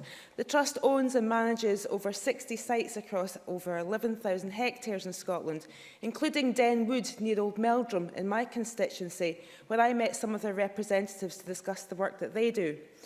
While it's important that we continue to plant more trees and do everything we can to meet the Scottish Government's ambitious targets, it's also essential that we do our utmost to protect and conserve our existing forests and woodlands. As well as providing a number of walks and a habitat for wildlife, including buzzards and roe deer, Den Wood is used by a local group called Gardening for Kids. The group runs outdoor classes based on forest school principles and is extremely valuable in teaching youngsters from our local schools about the environment. As any pedagogue will tell you, outdoor education is invaluable, and a cursory look at the top-performing Finnish schools and how much time they spend in woodland classrooms is surely an indication of its value. Woodlands like Den Wood are an important educational resource, and they provide an illustration of the development of forestry in the 21st century and show it to be much more than just the management of timber supply. By working with children's groups like this, we help them understand how important forests and forestry are to our society. And yesterday I visited Fintry School near Turriff, who were awarded their 4th green flag. Now, they know the importance of tree planting. The Cabinet Secretary will be delighted to hear they've done their bit in helping us reach our target. They planted 60 trees last year in the school grounds. As well as its economic, educational and wider environmental importance, forestry can also play a significant part in the nation's flood prevention strategy. My constituency of Aberdeenshire East was one of the areas heavily affected by Storm Frank last year, with residents in Inverurie, Ellen, Methlick, Fyvie and Rothay Norman amongst those impacted by the floods at that time. Even before Storm Frank hit last January, the average cost of flooding in Scotland was estimated in 2015 to be £280 million per year. And of course, the psychological and emotional cost, as many of my constituents know, is significant and can't be measured. Bodies such as CONFOR, the Woodland Trust and the World Wildlife Fund have all proposed that the strategic tree planting be made a key component of efforts to mitigate against flooding. Indeed, the SNP manifesto supports the planting of woodland, which can help prevent flooding and assist in water basin management. Work is ongoing to develop strategies for the Don, Uri and Eithne rivers in my constituency to prevent and/or mitigate any future floods. And this process can feel frustratingly drawn out to residents whose lives have been upended by the recent floods. But it is essential that we do not make things worse in our haste to make things better. It is vital that all avenues are explored, ensuring the devastation in the wake of Storm Frank is not repeated. In addition to conventional prevention techniques and as part of an anti-flooding strategy, tree planting could play a significant role. The Scottish Government noted in 2011 that the state of knowledge regarding the effectiveness of natural techniques, such as tree planting and flood prevention, was evolving, but there's still much research to be done in this area. However, in a study published in March last year, led by the Universities of Birmingham and Southampton, scientists found that planting trees could reduce the height of floodwaters in towns by up to 20%. Dr. Simon Dixon, the study's lead author from the University of Birmingham's Institute of Forestry Research, said, "We believe that tree planting can make a big contribution to reducing flood risk and should be part of a wider flood risk management approach, including conventional flood defences." An example of where tree planting has been employed as part of a flood mitigation strategy is in the previously flood-hit town of Pickering in North Yorkshire, where over 40 hectares of woodland were planted. And a study of that scheme indicated that flooding was prevented that would otherwise have occurred. While tree planting was only one part of the whole range of measures implemented, it was a significant part. I would suggest in closing, Presiding Officer, that our tree planting scheme could assist in the Scottish Government's aim to deliver on its manifesto commitment, not only to meeting its climate change targets, but to aid the prevention of flooding, moves which many of my constituents would be very supportive of.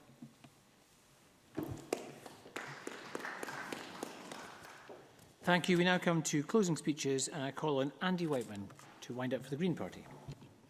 Thank you, Presiding Officer, and thanks to all who've contributed to the debate this afternoon. I'll repeat the comments I made in my opening remarks in response to the Cabinet Secretary's speech. We look forward to discussing further our ideas for the new forestry bill. We certainly, as an overarching aim, want this bill to be much, much more ambitious, and I cite another example here. I mean, if we're wanting to get forestry expansion, I don't think we can rely on traditional so-called investment routes. There's no reason why, for example, we shouldn't be launching a national people's forest, crowdfunded by the people of Scotland. There's money there for people to invest in forests, and we need to tap into these non-traditional routes. Peter Chapman mentioned the fact that forestry is a long-term business, and I think we'd all agree with that. He also talked about the fact that there's very little history of farmers doing forestry. I'm sure Peter Chapman's well aware that that's because of the lack of land reform in Scotland. Most of the land in Scotland was managed by tenant farmers, and it wasn't until this Parliament in 2003 gave tenant farmers the right to plant trees, and even then it was a constrained right. And it was land reform across Europe that led to the pattern of small-scale farm forestry that we see in countries like Austria and France.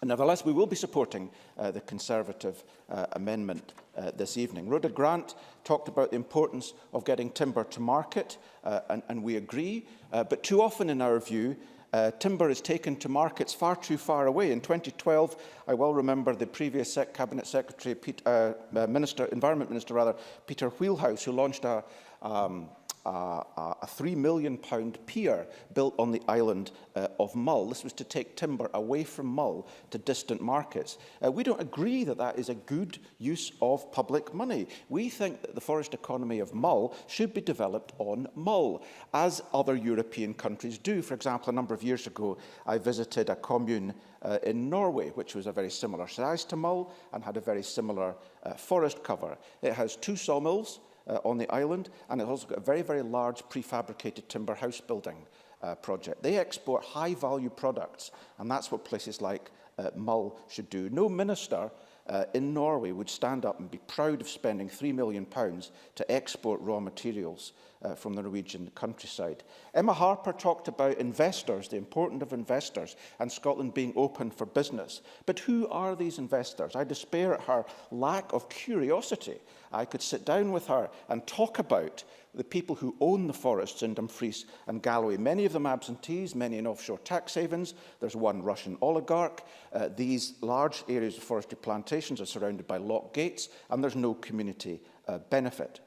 Finlay Carson and Alexander Burnett also talked about the tendency of the Scottish Government to centralise things. Now, that is a sentiment I share in many instances, but I don't understand the critique in this instance. The National Forest Estate is owned by Scottish ministers, which is about as centralised as you can get, and Forest Enterprise is accountable to Scottish ministers. In fact, the proposals that the Scottish Government have for forestry in their proposed bill make very little difference. And I hope if the Conservatives are as critical of the tendency to centralise as I am, they will join with the Greens in supporting our amendment and trying to get more decentralisation of forest management and ownership across Scotland. Stuart Stevenson as well talked about the strategic interests again, and I agree. And that's why I think historically there has been cross-party support for forestry expansion in this Parliament. Claudia Beamish talked about more community and cooperative ownership, and I very much endorse that. She talked about the initiatives taking place in the south of Scotland, which Colin Smith referred to as well, in terms of biomass, etc., and local approaches. And that underscores the need for a local approach. It always has underscored the need for a local approach. In countries like France, 30% of the public forests are not owned by the state. They're owned by the local communes. And that's why places in many of these forest communes are very, very wealthy. They own the land, they own the trees, and they can develop a local economy. Edward Mountain talked about indicative forestry maps. Well, we had these in the 1980s, indeed, I remember. He will, I'm sure, in response to the controversy over planting in places like the Flow Country. We now have the land use strategy. And that has the potential to build indicative maps. And I think once areas are identified where we should be expanding forest, I think it's time, given our climate change obligations, that planting should be obligatory. I think the voluntary approach has failed. And this would include very vulnerable land, land such as the hillsides above the A83 and the Rest and Be Thankful, which, if Scotland were a normal European country like Switzerland or Austria, would be protection forest. It would be illegal. It would be illegal. There would be a criminal sanction against any owner or manager who grazed those hills as they are just now. And Gillian Martin mentioned this importance in the context of flooding. She also mentioned the importance of forestry in terms of children. And again, across Europe, family forestry is widespread and it's also vertically integrated, so that the 54,000 forest owners in the south of Sweden, for example, own the processing company to which their timber is sold. So I just conclude by repeating our view that a new Forestry Act has massive opportunities. The Government's existing goals in the new bill are limited, though welcome, and we look forward to further discussions with the Government on how to make the Forestry Bill suitable for the 21st century. Thank you, Presiding Officer. Thank you. I call on Rhoda Grant to wind up for Labour. Thank you, Presiding Officer. This has been a really good debate with a lot of consensus, I think, and the acknowledgement that the value that forestry provides, and indeed I think the debate has shown the breadth of value that that provides, from climate change, biodiversity, and indeed economic and community well-being. So I think those points have been well made. Turning first to the environment, which I probably didn't touch on much in my opening speech, Claudia Beamish and Graham Day talked about carbon sequestration and the use of wood and forestry for that. And I think that's something that we almost take for granted. But there are stages in how we should use timber to get the best carbon sequestration, looking at high-end uses to start with, building, furniture and the like, then recycling that when need be into processing, and then finally into heat. And if we could build that into our plan for forestry, I think we would make the best use of our woodlands. Suffice to say that depending on the needs for things like biomass, it is always better to grow that very close to where it's going to be used. We need to also look at our natural hardwoods, and I know others may disagree, but some of the natural hardwoods that we have had planted were never really managed properly, and they need to be properly managed to get the maximum use out of them. Claudia Beamish talked about deer management, and I think that is really important, because if we're going to have good quality forestry, we need to make sure that that is not grazed when the trees are young, especially by deer, but by sheep and cattle as well. She also talked about peatlands and sometimes the conflict between protecting peatlands and forestry, and we need to be very clear on that. That's why we need a plan about how we take forward our forestry to make sure that it doesn't interfere with other things that are good for the environment, but also that we maximise the impact of it. Others, Richard Lyle and Gillian Martin, talked about flood management and prevention through forestry. Another issue that we touched on very, very little, well, certainly I did in my opening speech. Can I turn again to the Green Amendment? I'm still not totally clear as to what they are trying to do with their amendment. Of course, the Forestry Commission and indeed all of government should encourage community ownership, and when land ownership is in the public domain, they should look at how they can work with communities and others to manage that, and indeed transfer ownership where community ownership is right. We would expect that to be in place for the Forestry Commission, but as well for other government and indeed local government organisations. While NGOs can own forestry and tend to be more sympathetic landowners towards community needs, and that they are still landowners. They can buy and trade their forestry on the open market. So I wouldn't want them or to see them treated the same as community landowners, and therefore my concern about the Green Amendment remains and where they're going. I think we're sympathetic to some of the direction of travel, but not very clear if there are unforeseen circumstances, indeed, that forestry could then end up in private ownership, and that would, I think, not be something we would want, but I think something the Greens would not want either. Can I turn to transport? Stuart Stevenson talked about marine transportation, and of course, I had the pleasure of being in Rasa yesterday. It was a beautiful day. I didn't see timber being extracted by boat, but I'm sure it is there, and certainly the pier looked like it was more than up to cope with that. So I think we need to look at those methods of timber extraction, because it's very short. Stuart Stevenson. It's not a pier. There's a special vessel just goes on at the beach and creates a temporary pier. Grant. Even better, it can be used elsewhere.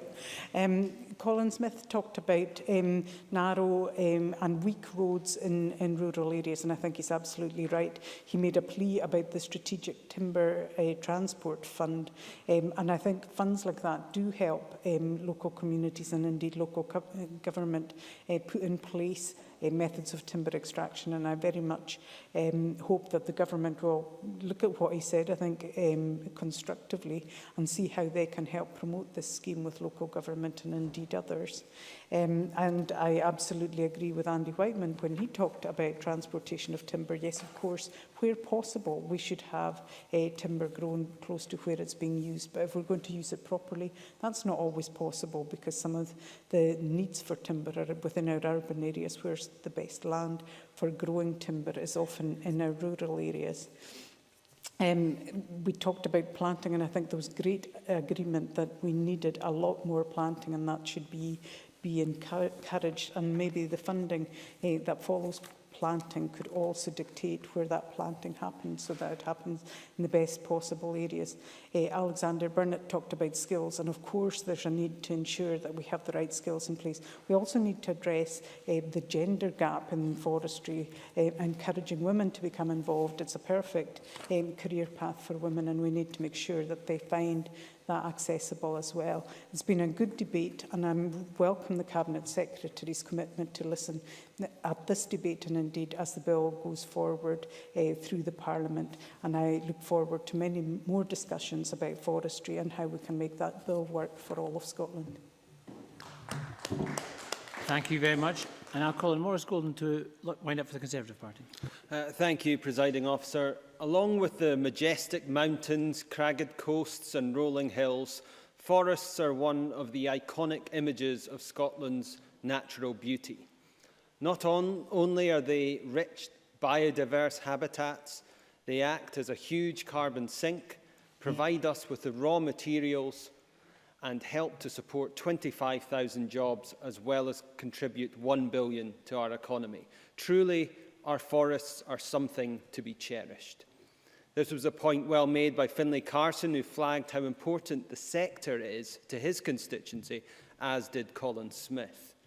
Andy Whiteman revealed he was blacklisted by the forestry sector, but also mentioned a lack of ambition from the Scottish Government and a promotion of forest communes. Unfortunately, we don't agree with these points, but I think we can all agree on the need for more planting of trees. Stuart Stevenson spoke about making the case to farmers of the intrinsic value of forestry, and Claudia Beamish outlined the French model, an agroforestry approach, in an interesting contribution. Graham Day highlighted the issue of deer management and the cost to the public purse of fencing, all worthwhile contributions to this debate. But we acknowledge that the SNP government recognise the value of forestry, as can be seen in their plans to expand the area of forestry in Scotland. Anyone who cares about our environment and our economy would, of course, welcome such an expansion. In last week's draft climate change plan, the SNP government announced that they would increase the current target for woodland creation by 50% to plant 50,000 hectares of woodland per year. Mike Rumbles made the point that given the SNP government haven't actually made the current target yet, how can this Parliament be assured that they will deliver an even bigger target? The SNP government also said that they would plant 100 million trees by the end of 2015. They missed that target by more than 11 million trees. And Edward Mountain flagged the issue of the lack of funding in this area. However, Fergus Ewing has sought to assure this Parliament. I respect that. I also welcome Fergus's commitment to work across the chamber for the benefit of Scotland and to continue to meet his New Year's resolution on that approach. However, we see in action when it comes to the impact of invasive rhododendron on Scottish woodlands, despite being described by one ecologist as the biggest ecological threat facing Scotland, barely more than 1/10 of rhododendron spread has been removed over the past 5 years. I urge the SNP government to tackle this problem rather than leave it to landowners alone. We have a number of concerns about the SNP government's proposed organisational arrangements for the Forestry Commission. The proposals could lead to the type of centralisation and political interference that may underline the goals we all share, a point made by Peter Chapman and Alexander Burnett. Furthermore, Rhoda Grant raised concerns of career civil servants running our forestry sector, a point we would also agree with.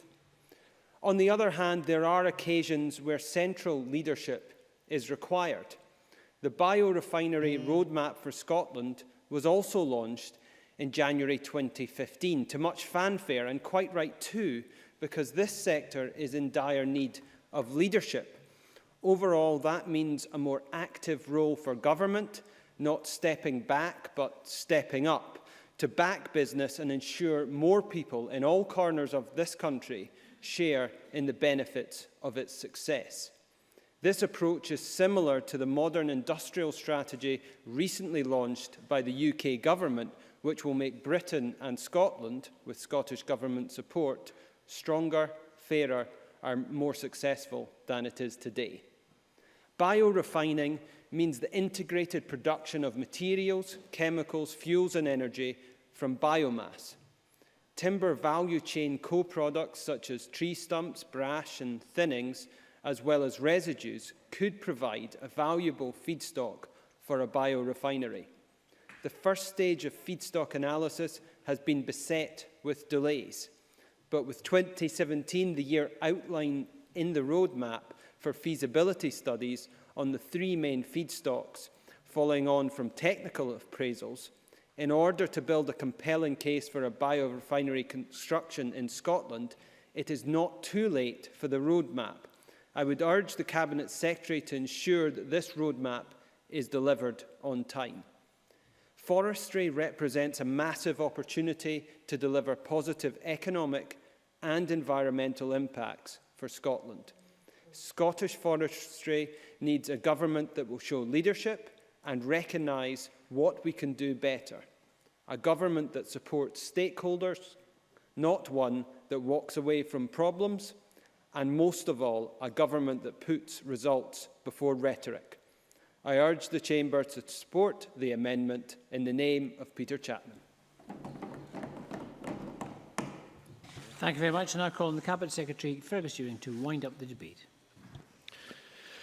Well, Presiding Officer, I think this has been an excellent debate, and if I may say so, Mr Golden finished the debate, concluded the debate in the constructive and positive fashion with which most of the contributors addressed it. So I'm very grateful to all of the members for their contribution. And I think the wider community of people who are interested in forestry, either as a livelihood, a passion, a hobby, will feel that this debate has provided a lot of support for their respective aims and visions of what they wish from forestry in Scotland.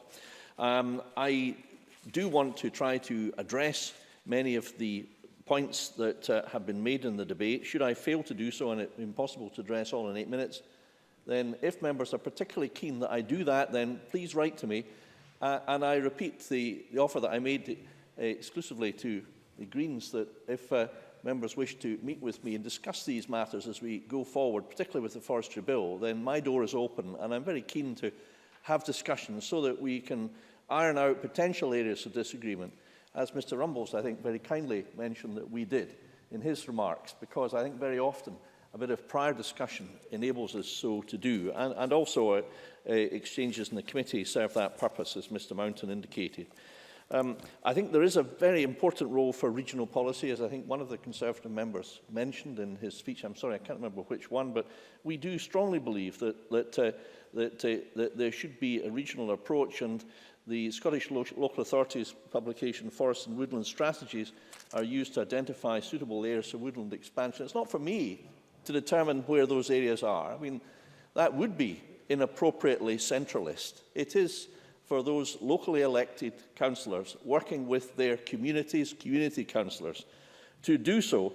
And the Scottish Government believes that local authorities should play that important role. It's essential that we have a partnership with local authorities, and that's how I seek to deal with them in my areas of responsibility. Mr Smith mentioned, I think, the woodland loss and compensatory planting issue, and that, of course, is an issue, but a very small part, according to the information I have, in a report published in just last year, is attributable to the woodland loss through renewable schemes, 0.12% of the total forestry area. And we welcome, of course, the compensatory planting required by local authorities of developers as a way to plant more trees, something that this debate has focused on.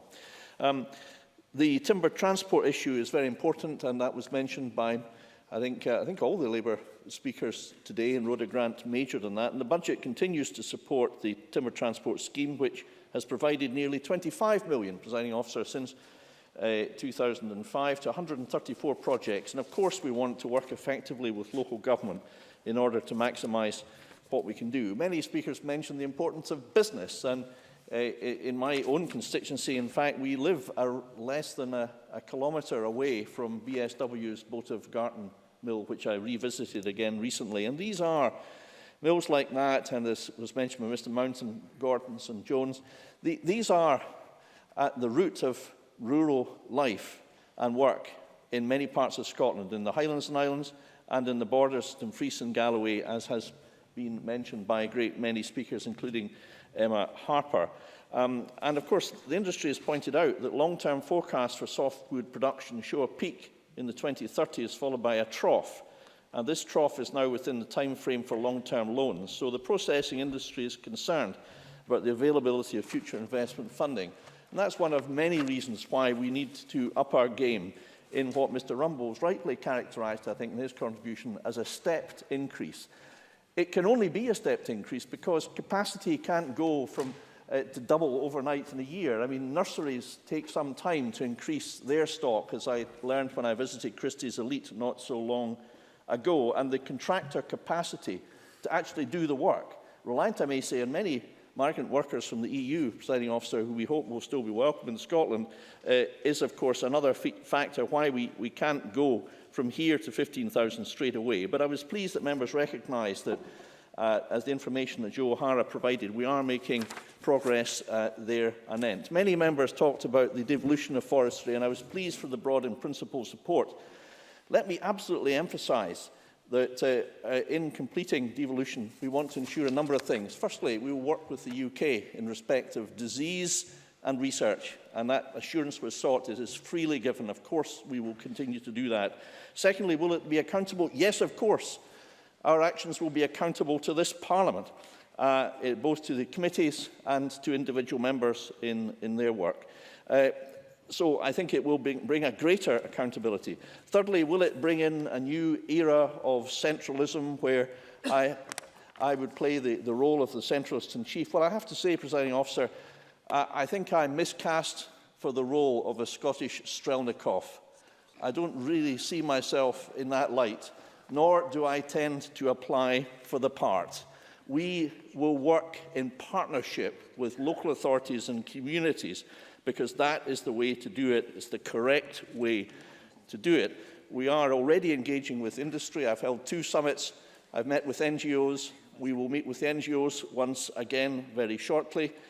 We are analysing the consultation responses, and these will be published in February, and we're committed to introduce the bill in this session in accordance with our manifesto pledge.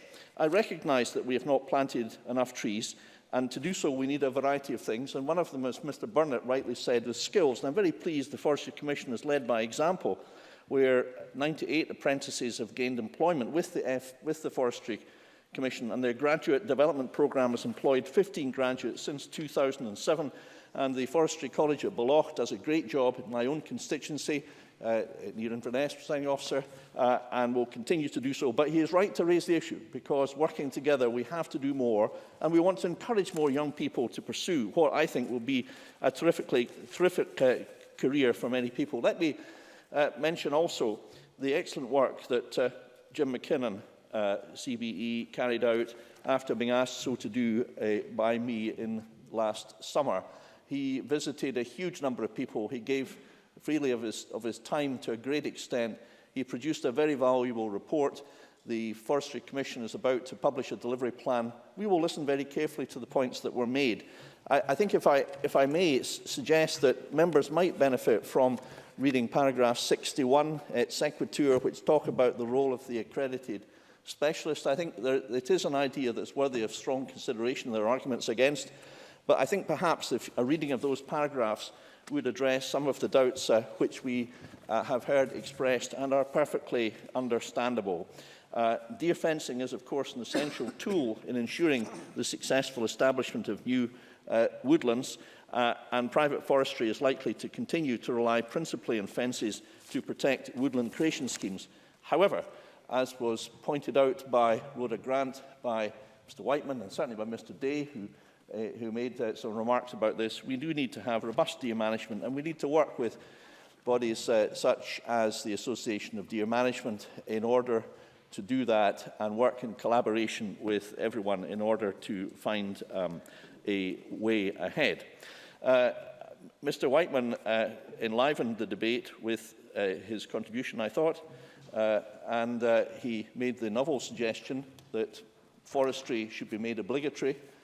I have to say I'm not quite sure how this novel suggestion would accord with Article 1 of the first protocol of the European Convention on Human Rights and Freedoms. If he knows how that could be done and navigated, could he please write to me there anent? But I do feel myself that it's far better to work to encourage those involved in land management in Scotland to persuade them that forestry is a sensible long-term investment, as indeed it is, in the right place at the right time in the right way, not to tell them, you must do this, even were it legal, which I suspect, presiding officer, one would find it is not. But on the positive side, and I think I'm due to close, presiding officer, unless I've got another few minutes to carry on, in which case I will. 54 seconds. Thank you, sir. I want to close by stating that we are absolutely committed to further the cause of community ownership of woodlands, just as we did, and I played a part when Energy Minister, in encouraging community ownership of renewables. I think there's an overwhelming opportunity now for us to work together, private sector and public sector, NGOs and professionals, the government here and in the local authorities and in communities throughout Scotland, in order to find ways to continue the good work that we've done with over 30 community ownership schemes, and to build on possibly new and innovative ways how that can be carried out. In conclusion, presiding officer, may I thank all members for what I think was perhaps one of the most positive and constructive debates that there has been in this session of Parliament, at least those in which I've taken part. Thank you. That concludes our debate on developing